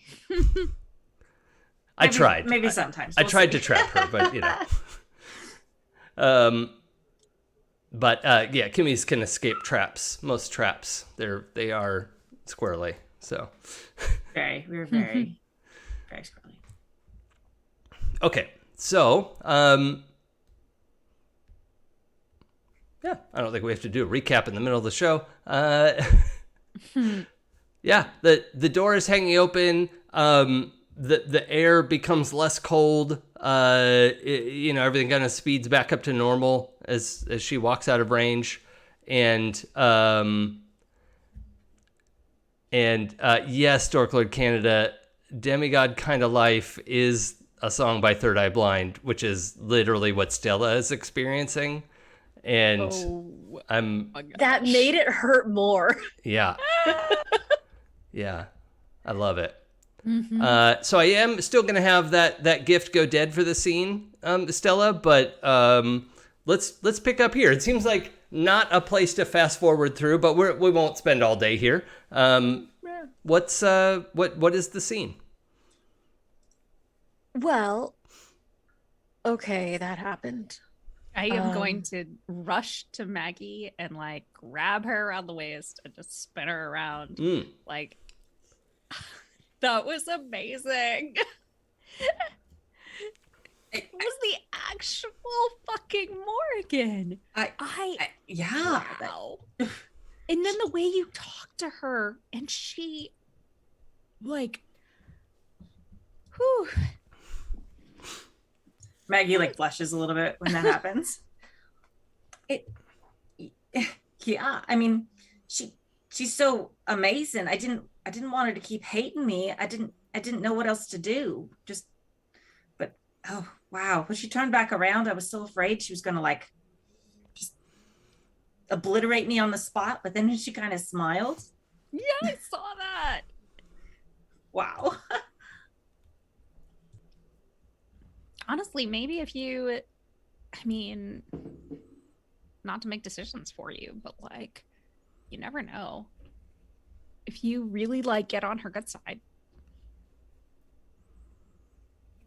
Well, Changing patrons is a thing. Maybe, but this all's just very new, and I'm just back to life now because of it. So I don't know if like switching this soon is necessarily a good idea. Yeah, no, that's, wishful thinking, whatever. Oh yeah. It's, and Maggie, I think you're like proper hungry again. All the colors are fully vibrant, and the smells of the food, and you're like, oh my god, I like so hungry. I mean, you can characterize that how you want to, but Rosalinda, it looked like you wanted to say something there, Rosalinda. Oh, I have never been so scared but empowered at the same time, Maggie. I mean, if she was like, that was a titanium stare if I ever saw anything like that. That was sheer force. That was power. That was power. Yes. Sorry. I'm really hungry too. Stella, where are you at? My brain hurts. Is that your line? Yeah. Everyone's like, wow. It's still just like, ow. I think we should eat. We were doing something. She can brain you with her kill. We were doing something, and then Maggie, and then Lee, and then Morrigan. Your ex. Why do you want to contact your ex? Sorry, my earbuds tried to escape. What happened? You wanted to see your ex. Why did you want to see your ex? I thought you hated him. Do you want to get back together? That's weird. First of all, ew. Wait a minute. What did I miss? That we were trying to like recuperate what we was like figure out where we were going, like where this all started. Mm-hmm. And Rosalinda reminded us that this started because of bad decision making at its finest. Totally get Maggie in on this. Well, I mean, who knows? Like those people that. So if the people who killed you are still around, then they're definitely connected with movies. I mean, that's so real. Won't they be really old? That's one could have been born in 1900. One might say impossibly old. Impossibly. I mean, and so it's that family built most of the first movie theaters in LA. If anyone was going to get adopted. Yeah, that seems very likely. Maggie's like flipping through the book, like kind of listening to the conversation, but like super obsessed with the book right now. Mm-hmm. And like, we know that we've got beef with movies. You think Simon Simmons's family shot Maggie? We know that Simon Simmons's family shot Maggie Wait, do we? because we know that the I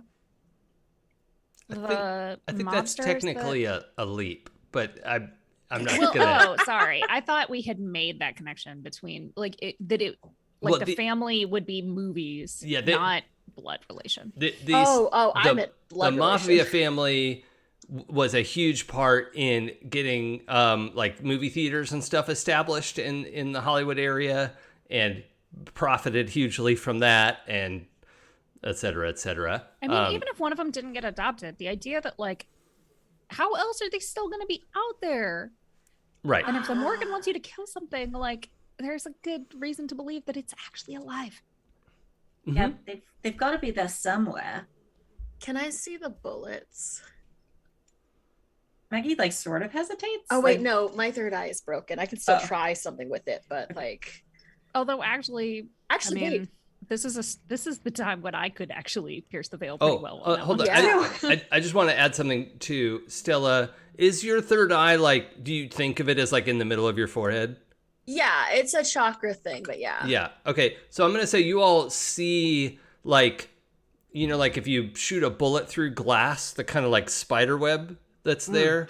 Her like kind of the if Stella had wrinkles, they're like in this like spider web crack shape on her forehead. The smashed iPhone screen. Yeah. It looks That's a like little that. terrifying. But like her flesh looks like broken glass, basically. And it's like, I think if you look like at the edges, it's slowly going back together, but yeah, it looks painful, frankly. It doesn't hurt, it just sucks. If Trey, if you want to look into it because you have a family connection, that's smart. If I'm looking for the future history of an object, not the past history of these objects, but I can also fondle them. Made a word choice. Feels bad. Feels bad, man. Mhm. Mad that I used it. I'm not, but I am. Yeah, it's So, like yeah. that you should feel bad, but you don't. And yeah. I just don't feel as bad. I like that word. Yeah. Anyway, those are my two options: is we can touch, at least I can use my really shitty ability, or you can also use yours. I mean, it's just because the bullets were used for violence. Mm-hmm. I can actually glean things from them. I'm looking for the future history, so you can do that. Yeah. Does No, that I'm make I'm good sense? with that, Trey. If you want to use War Never Changes, Mm-hmm. yeah. Maggie's like sort of hesitant. There's still It's a your little bit of choice. like dry blood on him.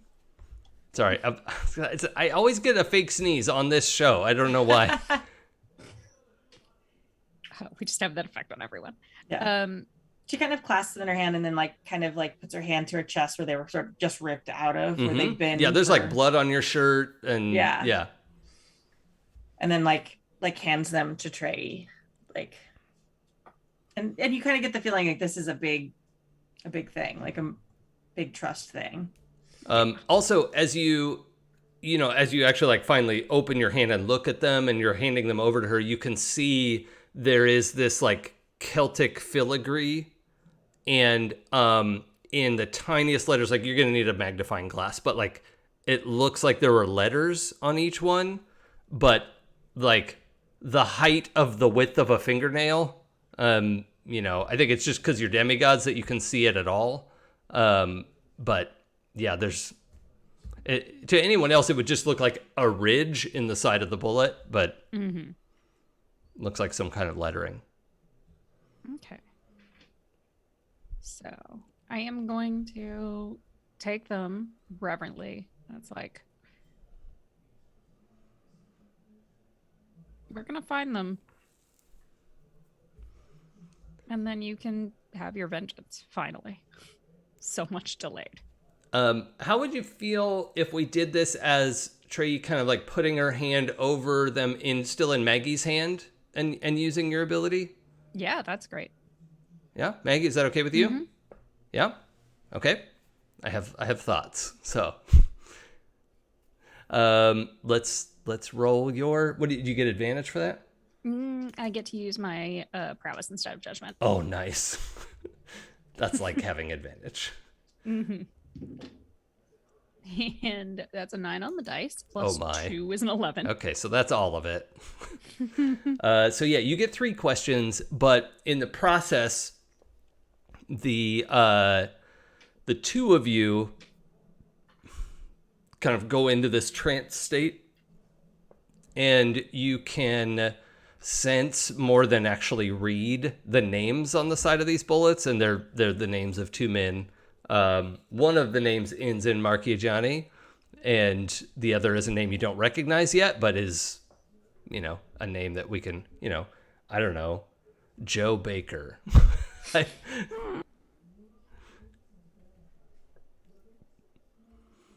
Okay. Oh, I said it. Now it's Joe Baker, isn't it? Yep. All right. I'm writing it down. God You have damn it. about 5 seconds to change it. No, that's fine. It's not a bad name. It's just exceedingly boring.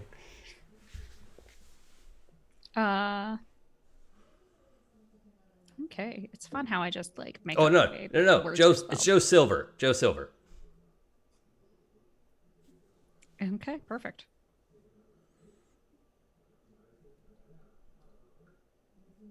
Perfect. And I'm going to take some questions here.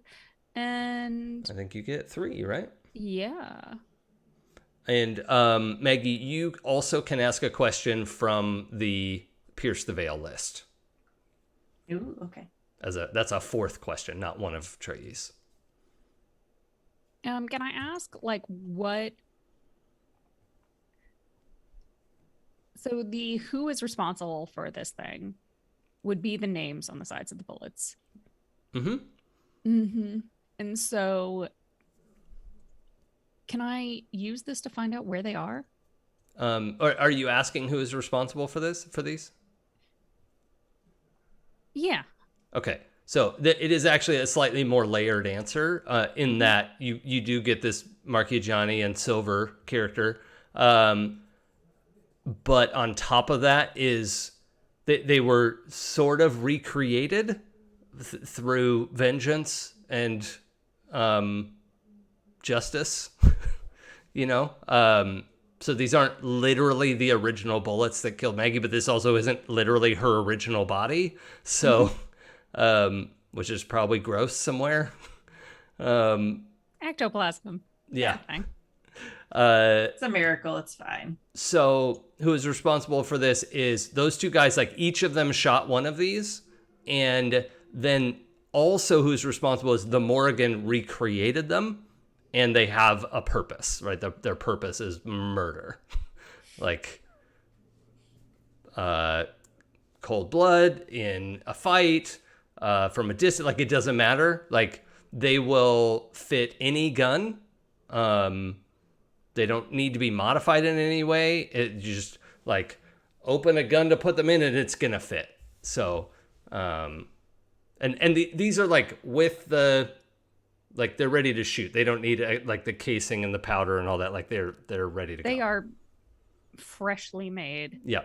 Freshly minted bullets. Indeed. Awesome. So I'm gonna turn to Maggie and say, like, well, if you don't know how to shoot already, I think you're gonna need to figure it out. Well, it's been a while, but I think I got the basics. Yeah, I imagine Maggie had to, certainly learn how to use a gun at least. Yeah. At this point, she's more like thinking about what cars look like now, and like there's no idea what modern guns look like, and it's more like, I mean, I get the concept, but if something's changed, like Revolvers are pretty much revolvers, but if Yeah. you want anything more fancy,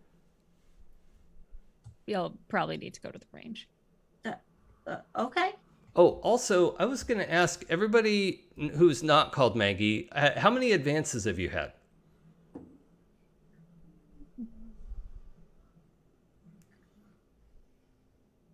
Three. 3. Okay, so Maggie, I want you to also, you could look through and take 3 advances. Okay, perfect. I was going to give you 2. I didn't realize everyone had 3. That's excessive. We One fuck more up thread. so much. It's true. You roll like absolute hot garbage. It's I so really do. weird. Not an exaggeration. Just I- one more thread, and I'll be on number 4. Okay. Yeah, I've got 2 until then myself. I'm surprised Like, we've had any plot happen because we fuck up so regularly. Well, I mean, that's the thing. In PBTA, a 6- doesn't mean nothing happens, right? It's yeah. just doesn't happen in the way you wanted it to. Oh, for It sure. also But we are took us just an entire failing forward. It also took us an entire episode to get from the bathroom to a table. Yes. It did. Yeah. And then we did not make it upstairs. Which is why I sped us through the ordering of French toast. That's valid. So Kimmy, do you want to do, or Maggie, do you want to ask the second question? No, I'm still looking and trying to decide what I want to add. I feel like I know most of the stuff I need to know. Okay, so I'm going to ask what's the greatest danger with this thing is? Meaning these bullets. Yeah, and I'm trying to reach, like, I guess, a little bit with this to say, like, what would be the greatest danger in using them? Yeah. The greatest danger is that they are they're charged with vengeance, not hate, but vengeance. And like, if you load these into a gun, you will be compelled is too strong a word, but certainly driven to carry that out. Right? Like, when you load these into a gun, you're going to have a pretty direct goal and set about it. Well, I wouldn't load them till you're ready to use them. But they're going to pack quite the punch for the right people. Well, then I guess we just have to find the right people. Mm-hmm. I am gonna use a question. What is this thing like? What do they want with me? Like, I know they want vengeance, but like I'm mostly like I'm a little nervous because Morgan's like badass and terrifying. So it's like, is there more to it here? Like, will using these bullets, like, is it her way of adopting me? Is it like is there like an ulterior motive for her giving these to me? It's more like the thing that overrides everything is her, like, she's offended that these guys killed you. Okay. Even you being what you are, like your relation to her, notwithstanding, you are also part of her pantheon. And so she's offended, and it's a bad idea to offend the Morgan. And so which question were you asking exactly? What was the phrasing of it? What does this person, place, or thing want with me? But right. Yeah, that's totally fair. Yeah, so this thing wants vengeance out of a sense of like righteous justice, and like the name of the pantheon and all that sort of thing, but it's not like binding you to anything other than the murder of these two people. Okay, great. So it's not like a corrupting thing or anything like that. Okay. Yeah, unless you get a taste for murder, I guess. Okay, cool. I mean, murder is like kind of a fucked up thing to do no matter what, but these guys do kind of have it coming, so. Maggie agrees. It is their turn. Justice sometimes is also seriously, like, I wouldn't go against something the Morgan has expressly told you to do. Yeah. There are entire shelves in the library devoted to what happens to people when they do that. It's not good. I don't have a problem carrying this out. I just want to be careful about it. I'm having a meta problem. Oh, In that I know that tracking people down and passing judgment on them is what the Celestial book is designed to do. And at this very moment, I'm like, I did not take any moves that would make that easier for anyone. well, that's okay. You're not that kind of celestial. Very much Not every celestial is the huntress. That's true. The book is geared towards it, though. I'm kind of playing around with looking at one of something that might be able to help us, but I kind of want to. It would be like using an ascendance move for that, which is not a great idea. I don't know. Speaking of ascendance move. Oh, Rosalinda, what's happening? She wants to help Maggie since she's now the newest thing in our little weave and wants to take her under her weave and wants to pop an ascendance move to track down the latest bloodline, godhood line using those bullets because they should be made out of metal. They are made out of metal. Okay, so just walk me through what this moment would look like. So when Trey places her hand over Maggie's and does her thing, I'm assuming the Trey removes her hand, and then just Rosalinda would track her hand on top, get physical touch on the bullets itself, and also with the blood on it, the iron in that as well. Trace the malevolence of that murder using the metal, something like that, to find the most recent descendant. Okay.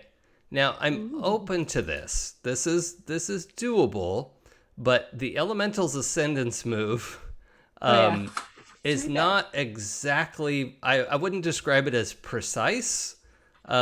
But I'm open to this working, but I would like you to by tradition read your ascendance move, please. You embody your element completely as your humanity fades to the background and you become capable of incredible feats. Become the flame, bend the wind to your will, part the waves, or shake the earth. You are master of your domain. Oh man, I could totally get them right now if I wanted to. Well, to some degree, yes, but you definitely can lay out a tracery tracking something like that. That is possible. Like I'm open to that, but it's not gonna be gentle, right? There's nothing precise or soft about the elemental's ascendance move. So we can work with this. You're not gonna be able to just like murder two people from a distance. Also, they're not mortal. Spoiler, everybody. But this can definitely do a lot. Claire, what do you want to say? I would not propose this if I were not talking to the person who made this game and also our GM. Can Rosalinda and Stella combine ascendance moves? Okay, so this, I actually talk about this specifically in the book, and I was just editing this page the other day. We actually we talked about this last night. Less than 24 hours ago, we had a conversation about this very choice. But cool. Okay, so here what it says in the book is that if somebody sets off their ascendance move, as a point of etiquette, everyone should kind of let that person take the driver's seat and play along, rather than piling on with their own ascendance moves. With the exception of when players want to create some sort of combined effect. And so if that feels good, Rosalinda, and you two can come up with a way to make it combined and not just this ascendance move and that ascendance move, then I'm open to it. I have a thought. This is just, I'm so sorry. I'm just gonna do everything that everyone knows that I do. So, Oracle, the stars align as every strand spools out before you. Calmly step through the mayhem, predicting every twitch and gust of wind to set things back to the course you've determined is correct. All this has happened before. All this will happen again, but this time you're in control. we're talking about basically turning Rosalinda into the bullet and turning Stella into the gun, or at least the sight. The idea being that Stella would be the one to sort through the history and the past of the people who we're going to murder. Using Rosalinda's ability to track metal. Hold on one second. I just need to close my door here. Hold on one second. I feel incredibly guilty about doing I am this. not sorry about this at all. It sounds awesome. Yeah. I'm not sure why you feel guilty. I mean, I could it's- at least grab them physically by their blood. I mean, specifically, like, it seems like shitty if you were to try to, like, kill them and Mhm. take that from Maggie's character. Like, that feels like it would be going a step too far. But, Yeah. like, the Mhm. tracking down thing seems awesome. Like, Yeah. it seems really fucking great. Yeah. As I long would as it all probably makes sense. I would probably draw the line as like it's not going to be a kill, but I'm not sure if that's what you were suggesting anyway.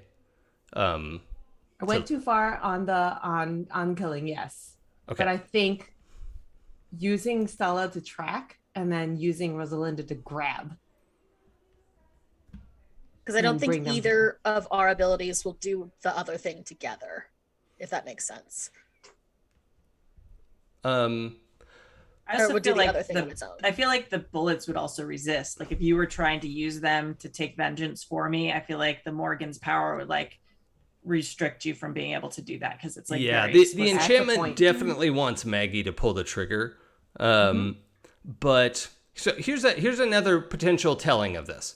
What if you both do like your thing in kind of similar ways? One creates like a copper trace route and the other like knows where this guy is going to be in a few hours, and you track the two targets individually, like in your own different ways in this, like weird twisted helix, sibling thing. But, how does that feel? Excellent. That sounds good too. Yeah. Okay, because I don't want anyone to ever feel shorted on an ascendance move. It is a third of your mortality burning away. I want to make sure you get your money's worth. I think for Stella, it's just about knowing these are the guys because we're tracking someone through time. Mm-hmm. Yep. But like just being able to be like, yep, that's the asshole, does nothing. So I think Rosalinda would help with the actual acquiring of said asshole. Okay. Yeah. Okay. Acquire, not kill. But acquire the asshole was the point of concern. Okay. So, so still, I think definitely we can have your mind throws all the way back to the night that Maggie is shot. And I think probably all four of you are basically participating in this vision. I mean, it's an ascendance move. Like Stella's mind unfolds and just takes everyone with it. It takes over the theater, the drive-in theater that's happening. As your, like your forehead closes back up again, and you're really like in your power, and the four of you are watching that scene unfold, except you're all in black and white, of course. And we see the car chase as Maggie is going down, let's say the like that windy road at the observatory, the Griffith Observatory. There's probably some kind of meetup up there, and is just rip roaring in whatever kind of 1920s jalopy that Maggie had. And then these two guys in their, expensive cars. Well, one's the FBI G-man and the, mafia guys. So, it's this incredible chase scene, and we think, Maggie has lost them. Maggie thinks she's lost them, gets her car in the alleyway, pulls the sheet over it, goes down into basement, and then the guys are already there, and she like turns to do something, and they just shoot her in the back, and then you get all this fast forward, Stella. You get, and these guys had already kind of made a pact with their souls to serve this budding deity among the media pantheon that did not exist before the 1900s, like not in any significant way, but in the teens and the 20s, they really started to tell stories with movies, and that this deity was born, right? And then movies started getting made all over the world, and it's, it just grew from there. So these guys are essentially, they're not demigods, but they've been promised, you see like the deal that they make, right? They're promised eternal life and resources and all this stuff. And they don't really know what demigods are, right? Like they're not totally plugged into the whole supernatural scene. They just know that like some being, like maybe they think they sold their soul to the devil or something, like they put some sort of Christian bullshit on it because they don't have another frame of reference. But movies, you know what? Let's say movies showed up to them with like horns and brick red skin and a business suit, right? Has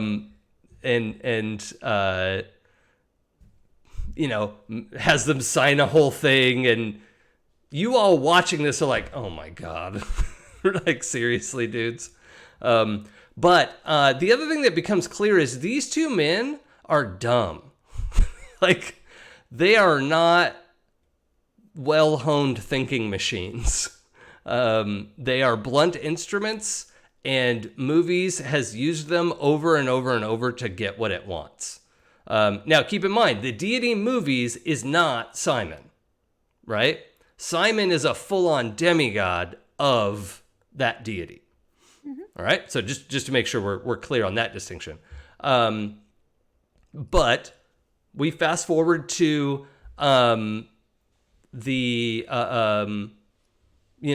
several times over the last century that the guys have had to generate new IDs and kind of start over as their own descendants, and all that kind of stuff. We discover that they were kind of cheated out of, like, they're not able to have kids, like a couple times they tried to start families and that didn't happen. They were also assholes to their like partners at the time, like they were never good. So we don't have to feel particularly bad about that, but they also just never were able to have kids. And so who knows if like movies did that to them, or it's a side effect, or they were like not going to have kids anyway. You never know. But we know, one of them lives in a high rise right by the Grove in LA, in like a real fancy penthouse right downtown. And the other one is up in the Hollywood Hills, in one of those ridiculous houses that should not be built on stilts in a place that has earthquakes every other year, but is in one of those. And a house that has been around since before Northridge and everything. Like that, for those listeners, some massive earthquakes have happened in Southern California. And that house was completely untouched by all the devastation and, that kind of shit. So, yeah. So Maggie's got like a little bit of tears running down her cheek because she just kind of because you said we saw all of it, right? Yeah. Yeah. So she just kind of witnessed her own murder. And she's just gonna quietly just kind of whisper to herself, Suna Shane Voras Hain. So, and that is Gaelic for I found neither rest nor fortune. That was what ended but kind of started everything. Yep. Oh, I just got chills. This is great. Okay, so Stella's vision brings us up to basically today, maybe not this very moment, but we know today, like earlier today, the Joe Silver was in that Hollywood Hills, and the Marchigiani is living in that penthouse downtown, and like as of today, Marchigiani was in the Grove, shopping and whatever, right? So Rosalinda, what do you want to add on to this? In this vision, it's like you're there and your power can now manifest. Like normally you can't really manifest your power that far away. You're like a total wrecking ball up close, but you don't have this like long distance ability. But basically you're not long distance in this moment. So what do you want to do? My gosh. I think that Rosalinda is having a hard time processing that someone was cut short by these two people. And she is just like unable to express it. So I want to, like, is it possible for her to send a vision of herself in her most terrifying form of all clad in metal, like almost an automaton type figure to one of them or both of them? Yeah, like a iron golem kind of thing. Yeah, just complete made of iron, absolutely terrifying, arcing energy, if anything, spazzing all around her. Sure. Absolutely glowing, terrifying thing. And presenting herself to both of them. It's like, you've wrought what you've wrought glory and fortune. Now you must pay for your price. Okay. And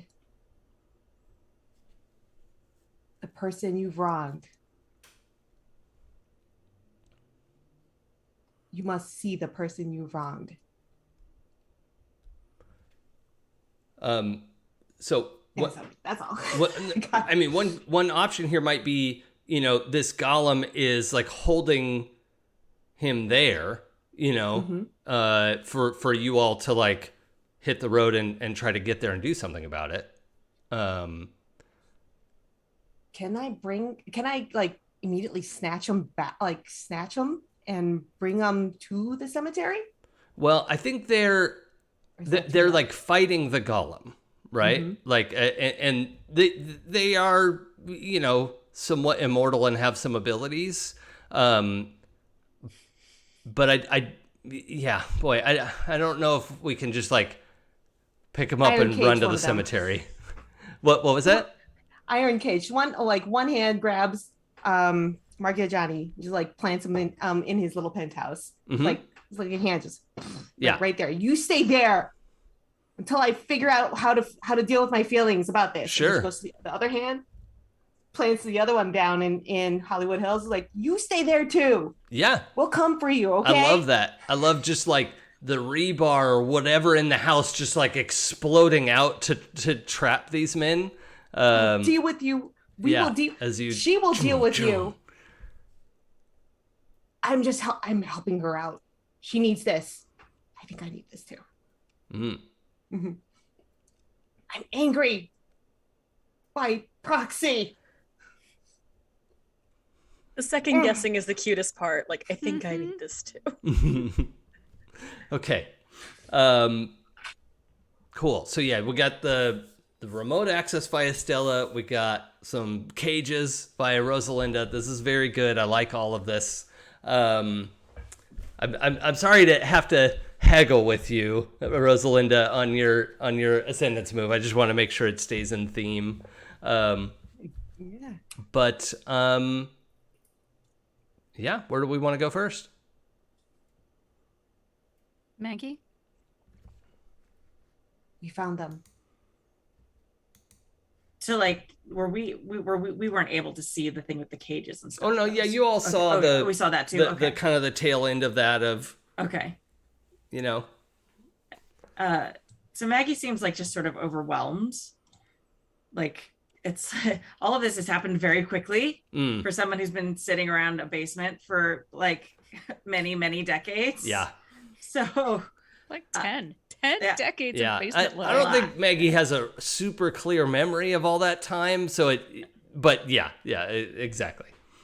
It is disorienting. You've had a very slow life up until today. Yeah. Well, lack of life. Yeah. Slow existence. Exists. Yeah. I don't know. Is there like, did the bullet say anything when you looked at it? Did it seem like there was a right way to go? It's your choice in the end. But if you want to do this, and it sounds like you do, and I support you in doing this, the only question remains is which one you want to kill first. She's gonna take the bullets back. Rosalinda, you were holding them? Oh, just hand hovering over Okay. yours. Oh, okay, good. She's gonna pull away then. And she's gonna kind of giggle, and then she's gonna like cup her hands like this and like shake them like she's shaking dice. I love and it. close them, and then just pull out like one of them and look at it and see which name is on that one. Okay. Which one is it? Or do you want me to roll for it? You tell me. Okay. It's she's assuming that the Morgan or someone will be like, this is the right choice. Go for this one. It's Marchigiani in downtown LA, which is convenient because it's also the closest one. Yeah. Like, you're throwing the bones, except it's the things that are going to make bones. Yes. Right. Yeah. Rosalinda and I can't kill him for you. Only clear the way. And yeah, I think actually there probably were a couple moments where you all were seeing the iron like trying to grab them and hurt them, and they're like not like Superman invincible, but they're just like you can't keep them down, you know, and they're squirrely, and you have to like you're struggling to keep them. It's Rosalind, I think it's taking a lot of your attention, but you do have both of them pinned basically. So Yeah. oh, what if one of them was kind of overwhelmed by a swarm of brass mice? Mm. Do I get to keep They're them? so heavy. Oh, well, I mean, they're all razor, right? It's just like copying and I like that. Yes. okay, I think would like they're to in the have lots of Hollywood mice. Hills. They have swarmed over Joe Silver and are holding Joe Silver. Well, you know, sort of alternately, like he's fighting, and then they'll tackle him again, and he's fighting, and you know, so that's kind of ongoing. And you can now focus your attention on Marchigiani and in downtown, and yeah. All right. So Downtown. yeah. Downtown. Now, real quick, Kimmy, do you have any idea what advances you might want to take for Maggie? I was kind of looking at them. I was thinking I would like do that part after, but it sounds like it might be pertinent at the moment. It may be, depending on what you want. Yeah. Also, I do want to draw your attention just to make sure you've looked at your Ascendance move, because there's a component of that might be interesting to you as long as we're all doing it. I feel like Maggie right now is very resistant to Ascendance moves because Yeah. she just got back to Earth and doesn't fully want to shed any of that. Yeah, no, I that makes sense to me. good with all the mortalness I can possibly get right now. I was thinking that the By My Own Hands is a good choice for her as far as moves, which is for the artisan, when you smite with an epic weapon that you made, you can use metal instead of prowess. And if you do, you must choose exchange term. Yeah. So that seems So, like a do you good want one to make an epic weapon? Yes, that was the other thing I was thinking of doing, especially after I got the bullets. I'm like, I feel like I need like a cool, awesome gun. Okay. So that goes with these bullets. Okay, so do you want to do the take a new gift Yeah, why don't we do that? and mark epic weapon? When you take epic weapon, you have to mark whether it's melee or ranged, and it Okay. sounds like it's ranged. Ranged, yeah. You can still hit somebody with your gun, but it's just not going to do 4 damage like when you shoot them. Yeah. But where does this gun come from? That's a good question. So I have a workshop. Mm-hmm. I mean, it's mostly devoted to brewing. Yeah. I don't know if you have like a smithy or anything in there. No, but I feel like she takes the metal barrel. God, I forget the name of them. But the big, you can see them in my background. The big metal rings that go around the barrels that hold them together. Coopers. There's a word. Yeah. So Or she coops. takes Yeah. something. Yeah. Like Chat can tell us about The it. person who puts those on is called a cooper. Yeah. So I think that's what they are. So I think Now, if you can fashion some kind of lathe to... but I feel like I'd have those, and maybe I could work with Rosalinda. Can she help me with this?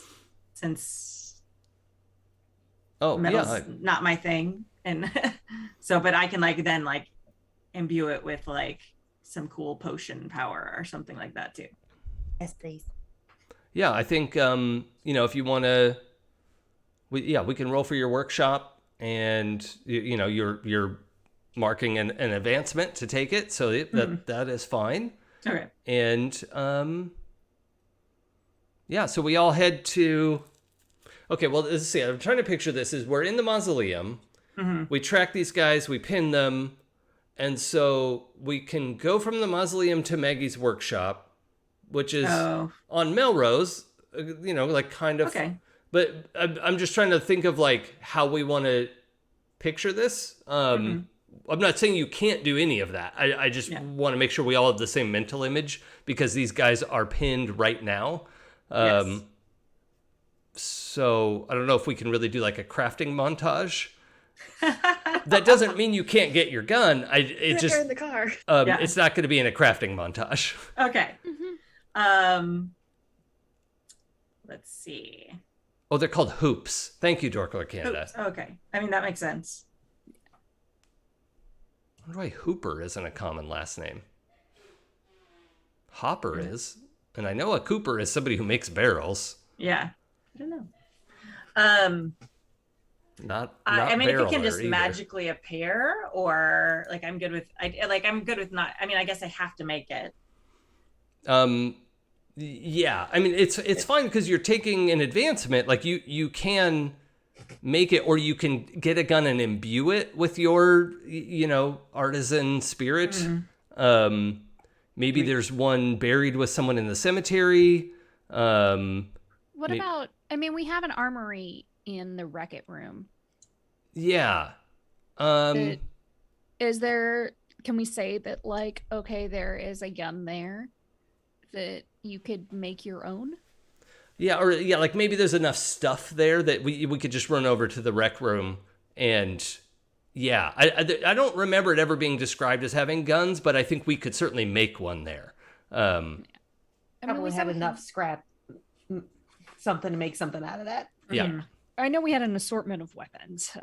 Yeah. So I think if we have, Rosalinda, molding the pieces to your specifications, Maggie, then you could fit them all together, and I think that definitely can work.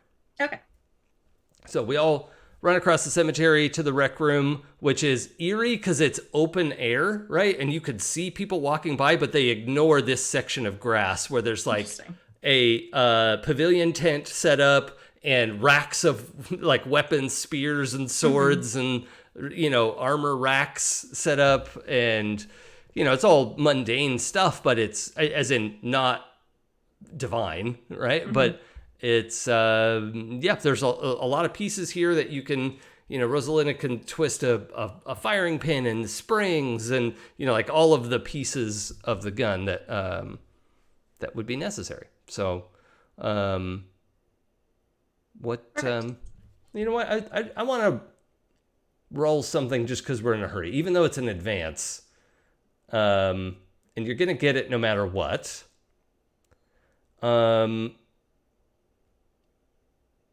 Let's nah, there's nothing to roll. You made your gun. You took an advance and you got a gift. I like it.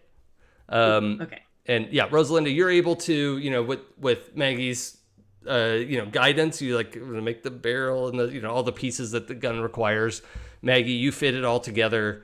And yeah, is it kind of a revolver style? What are you picturing? Yeah, I think she's probably still most comfortable with guns from her era. Yeah, most people didn't have the, wasn't it called the 19? Tommy gun?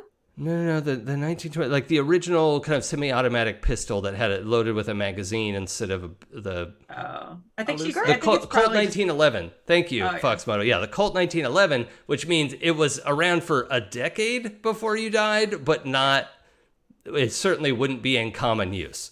I'm picturing like more of a basic revolver, like Yeah. a basic Colt or something with like a 6-chamber. Yeah, Like you'd have to like pull the cock it every time you shot it, Sure. that sort of thing. yeah. I love too that it's the the noir investigator kind of like snub nose versus like the like old west 6-shooter kind of thing. Yeah, Right? Yeah, definitely. Or are you picturing it more like a big 6-shooter kind of? No, not like that. Much more, a little bit more modern looking than that. Not like the Wild West type thing. Okay. But I am picturing it having like mother of pearl like on the handle, where there's usually like some sort of like decoration Yeah. on there. Yeah. Like it's mother of pearl there, and then there's like it sort of matches the bullets, like with the way it's got like this gold kind of like etching and Sure. design around it. So you almost don't you wouldn't notice that until like as a mortal, you probably wouldn't notice that part until you got like really close to it because it's so finely done. I don't know if we had gold in the rec room, but it looks pretty, so I want it. Yeah, there. we could find gold somewhere. I'm Okay. sure we can. In Lee's broken phone, there's gold There you in go. there. Yep. Yep. Okay. Yeah, we fashioned this pistol. It actually it takes less time to build it than it took us to describe. So that's fine. And pretty easy to fashion a little holster out of it as well. Important question: is it under the arm? Is it on the hip? In the small of your back? Boot gun? What are you picturing? I think definitely like under the arm, since I have like a leather jacket on. Uh-huh. It's like the under the arm holster, so it's like under my elbow a little bit. Okay, cool. Yeah, so you are armed and dangerous. So, what's next? We're going to LA? Mm-hmm. Yep. Mm-hmm. Okay. I'm gonna go downtown. Is this nobody has a car, right? I mean, if He has a Maggie bike. wants to hop on the back of my bike, Oh, that's right. You have a motorcycle. Yes, please. Thank you. Oh, okay. Great. Rosalinda, Stella? Is this No. a Maggie? Can this be a Maggie thing? What What do is, you mean? is what a Maggie thing? Should we let Maggie do her thing We're gonna let Maggie do her thing. and trust that she'll do it? Oh, you want to stay To her. behind? Yeah, maybe. Oh, I mean, that's a weird. I mean, you're already there, Rosalinda. Yeah, oh you're yeah, that's already right. there. I'm there. Okay, come on over, guys. I mean, in my demigod scary voice, come over. Okay. This guy's cute. squirrely. God damn it, Lee's the one who makes portals. Yes. they also have to be to someplace he's been before, I think, or like That's knows well. true. Yeah, or I'll somewhere catch safe. up. There's no reason that Stella's going to be. There's no literal way Stella is going to be helpful in this situation more than she already has been. Unless it's like a book thing again, where she's just the only one who can close it. That book was heckin' wild. I am Like- also like- Very targeted by that statement.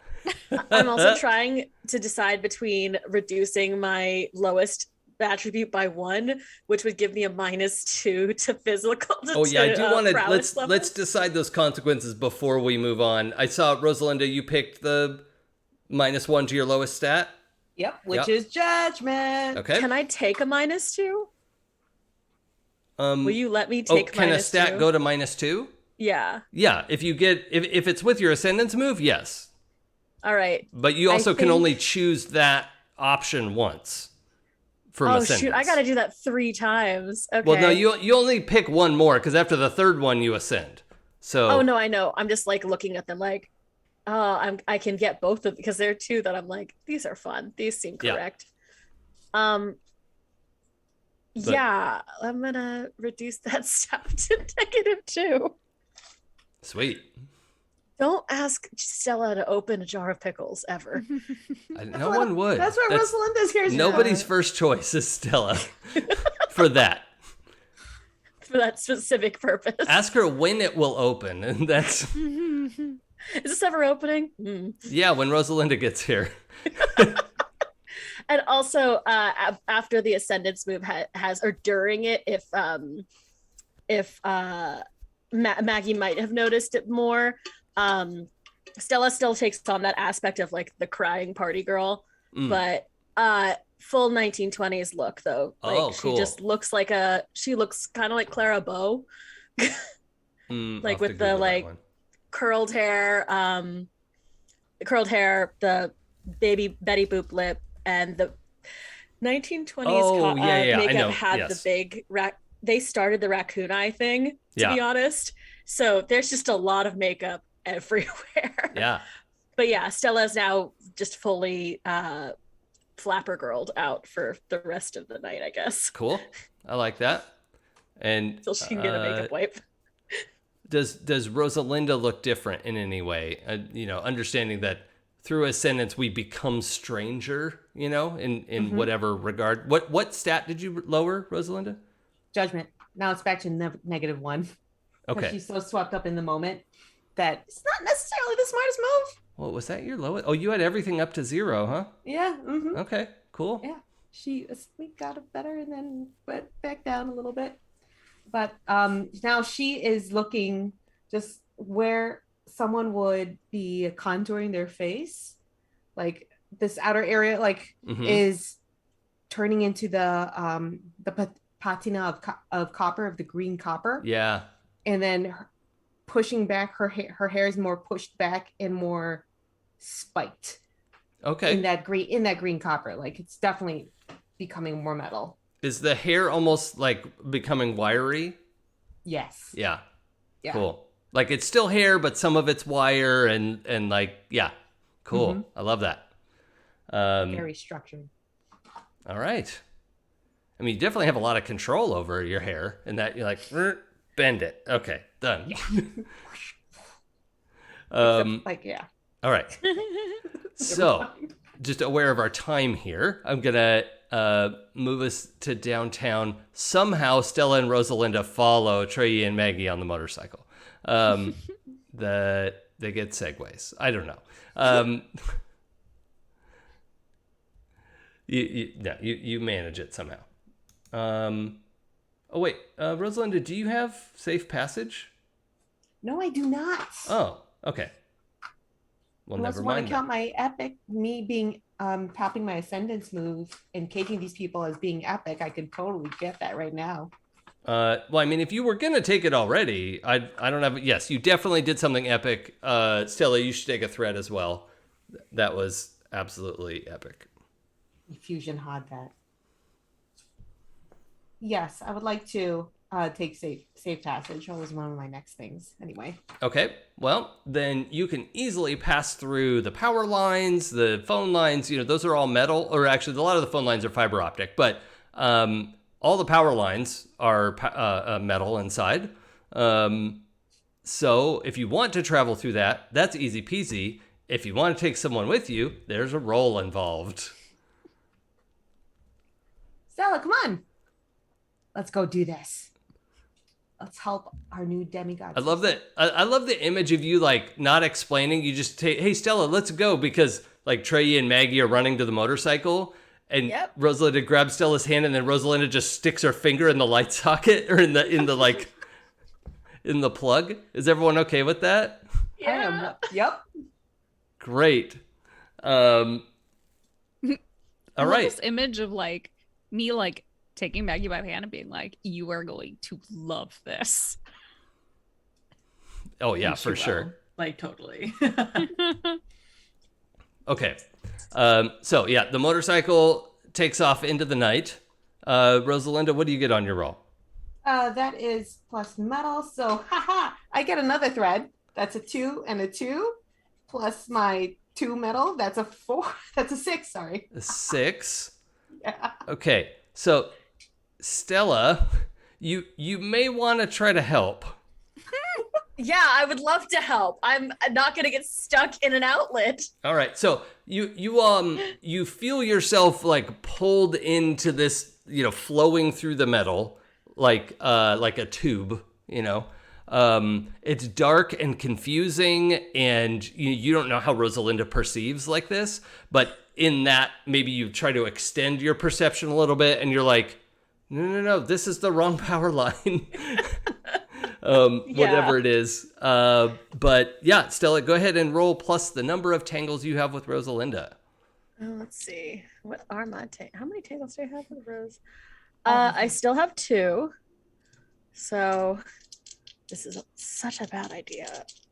I don't like rolling for things. How is that even possible? 6. Okay. Now, fortunately, in this case, like on a 6-, it's like you make it worse and are exposed to the same danger. You were already exposed to the same danger, but it is going to be worse. Okay, this is amazing. How do we keep doing this? Because we're 2 peas in a pod. Oh God. I regret We want being to your support. sibling now. So, the fun thing, it says you could travel safely through your element, period. If it's just you, you don't need to roll. Roll 2d6 plus metal to bring your friends. All right. Or friend, in this case, or former friend. Former friend being like, I'm no longer on this coil. And you two also just had this incredible power of friendship moment. Dual ascendance moves. I think maybe that's why you're a little burned out. You're like, oh my God, I'm exhausted. So on a 6-, it says you arrive stunned for a moment and you all take 2 harm, ignoring armor. Rosalinda, you don't have an epic steed, right? Nope. But you did leave from the spindle. It just says it's always considered to be connected to a nearby source. So that's fine. We played it like that. So you both need to take, I'm actually going to make it 3 harm because Stella made it worse. And the 2 of you kind of get in the right place, but you explode a transformer as you're passing through there. It'd be easier if your element was electricity, right? You're like moving through the metal that has a job of transporting electricity and, whatever. So the 2 of you explode out of this transformer, like fall on the ground, and this like this fall is what was you were a little bit shocked, and then kaboom, you basically fall 20 feet and are injured. And are injured. Now, Yes. does that 3 damage put either of you over 4? It puts me right at the limit. Right at You 3? cleared my damage. Yeah. Yeah, at Yep. 3. Okay. Yeah, I didn't think either of you had harm yet, so that's fine. And I think it also, you got some twists and turns, and like it still takes time to pass through. It's not like you're just going at light speed, but you get a little bit lost, and you probably would have beaten Trey there, but it didn't go well. And Trey, I think you two pull up just in time to see this transformer just explode in a magnificent display of and just sparks and everything everywhere. but this, unfortunately, is near the end of our time. So I think that's a perfect place to call it for today. Perfect being kind of a euphemism in this case, I guess. Anything we should establish before we roll credits on this? Had fun. Sorry, not sorry. No egrets. Maggie's super excited to be on the back of a motorcycle with her arms around Trey. Yeah. All the feels. Yep. So many feels today. Jeez. Yep. Okay. All right. Well, thank you, everyone. Thank you, everyone who joined us live or later. Your only two options to watch the show, unless you're Lee. And even that. You're going to insert yourself in the YouTube videos Yeah. of this later. Well, he has already always have done that. No. I mean, he will have always already have done this. Yes. Yeah, So, exactly. But because he doesn't actually exist in our time reality, I hate you. he can just scream at us impotently. I Yes. hate this. In his little padfolio picture. In the portfolio. All right. So, let's start with Kimmy. Kimmy, thank you so much for joining us as our special guest this week. It was so fun to get to game with you. And have you at even the digital table again. But where can the people find you and your works? Oh my gosh. So I'm at Golden Lasso Girl on most social medias. You can find the games that I make with a lot of input and help from Jason and all the people on the show at goldenlassogames.com. And you can actually pick up a copy of our game Decima there, both the digital version and we still have a few actual physical decks of cards if you're interested. That's in that. very rare at this point. Yes, And they're there's gorgeous. Oh, They thank you. are. Oh, mine is So- out of arm's reach. Oh, no, that's not. Here, I have a deck right here. So it's a world building tool based on tarot cards. I think it's pretty nifty. So I think it's pretty nifty. Mine's in the other room as well. So I feel Mine's yeah. on Good the arms. Right there. Oh, and I'm also like I help run Happy Jacks RPG. I'm not in any shows over there right now, but you can find all of that at happyjacks.org. But really, there's a little bit of Kimmy in every show at Little Happy thing, Jacks. yeah. Also, Dorkler Canada, thank you for dropping that link in the chat. Definitely go check out goldenlassogames.com. Minerva, who are you? How did you get in here? You invited me, Oh, that's true. and I'm staying. Yeah. You can't get rid of me. I am Minerva. You can find me on the social medias at blue_troller on Instagram, Twitch, and Twitter. And I do use Decima to do world building for any of my comic stories. Oh, cool. Oh, that's So- fucking awesome. There, yeah, well, yeah. So that's establishing all my relationships and my locations and everything like that. So just finally being able to use it feels so good. Hmm. And so you can watch me doing the art stuff and talking about the art stuff on my Twitch channel on Tuesdays and Thursdays at 9 p.m. Central Time, and all the other great stuff. So yeah, yay, Decima. Very cool. We're going to have to chat about that later because I was thinking about using it for a short story, and I'd want to get your notes on how it went. I almost called you Trey, but Pooja. Hello, I am Pooja, and you can find me on Twitter at LADC Girl. That's LADESI Girl, and pretty much all the other socials is Forgotten Saves. If you want to hear me play more TTRPGs, often less competent characters, but still all the fun. You can find me on 12-Sided Stories, an actual play podcast fully edited with sound effects and music that is really fun. We are doing an Eberron campaign right now that I think really, takes all the serious out of noir. It's like the Nick Cage spider noir. I still take issue with how infuriatingly good you GM'd the Brindlewood Bay story. Like, I'm just angry that we haven't had you GM sooner. So No. we're gonna solve that, y'all. I'm working on talking Pooja into GMing whatever next game we play here on the channel. So keep an ear out for that. We'll And see. I do have an idea for a short campaign I was going to run by Kimmy and see maybe you'll see me GM on Happy Jacks. But if you want to see me play on Happy Jacks, you can check out the back catalog because I was in a few games there. For sure. And coming up on Utopia, sorry. Oh yeah. At the beginning of December, so December 4th and 5th, I think is that weekend, Sci-Fi Games Marathon benefiting the Lupus Foundation. It's a great cause. They're really fun games. We just, like, it's everything from kids on hoverboards and aliens to thirsty space lesbians. And who doesn't want that? Nice. All right. And Clara. Hi, I'm Clara, and I'm all over the internet as clearly_golden, unless you're into mermaids, in which case you can find me on Instagram as mermaid_clarity. Fuck. Okay. Sundays, I'm always here. I'm here, obviously, playing Demigods. Mondays, I'm over at Happy Jack's RPG podcast playing something. You're a real glutton for punishment, being in With two of my apologies to games back to back. travelers. I didn't plan. I was like, I love Jason games. I'd love to be in a Jason game.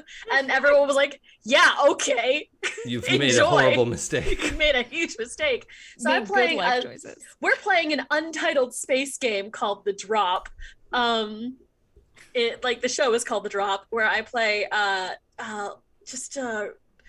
she means well and she punches hard. Yeah. God. Prize fighter with a heart of gold. Yeah, a prize fighter, heart of gold. We're actually doing some fun stuff over there. Then I'm just like sort of all over the internet doing other people's projects sometimes. Most recently, live action role plays, Purgatory Cafe, except for these last two times because I was busy. But Purgatory Cafe, where I play Tian, an angel who is just trying their fucking best so hard and failing miserably. And then over at Queen's Court Games, might be showing up back there to do some weird La Sombra stuff. Which Excellent. has fixed me irrevocably. Awesome. And as a reminder, you can find me on Twitch and Twitter at It's Probably Okay. I have this game, Demigods, coming out soon. And as noted in the chat, Minerva is the cover artist, the front and back cover of the book, and also a bunch of interior pieces, which are so good. So the actual layout of this project is going to be super fun. So working on that. I've got more projects coming up, all the stories to tell. The Drop is going to turn into a setting book. I'm happy saying, like, committing to that out loud now because it just lives rent free in my brain all the time. So just still working on that. But I've put myself on restriction. Every time I come up with a new idea, I have to like put it on the board and go back to editing Demigods. So but I have I'm working my way through the list. I'm getting to the bottom of the list. So making progress. Yay. I was stalling a little bit to see if Happy Jacks would be up in time for us to raid, but it looks Without like. Kimmy there, none of us are capable of starting on time. Let's be honest. Do we know if they're off today, or are they're running behind? No, they're playing, but they had someone who wasn't able to come at the last minute, so they're running just bummer. a little bit late. Yeah. Yeah. Okay. Well, let's head over to our friend Enthusi Amy. She's always doing fun stuff. She's playing. Yay. It says King's Quest 8, but it looked like she was in space a minute ago, so I don't know. But there's always a good time over there. So I'm just gonna drop the raid command in there. Say hi to her when you get there, please. And thanks so much for joining us. We'll see you next time. Take care, everyone.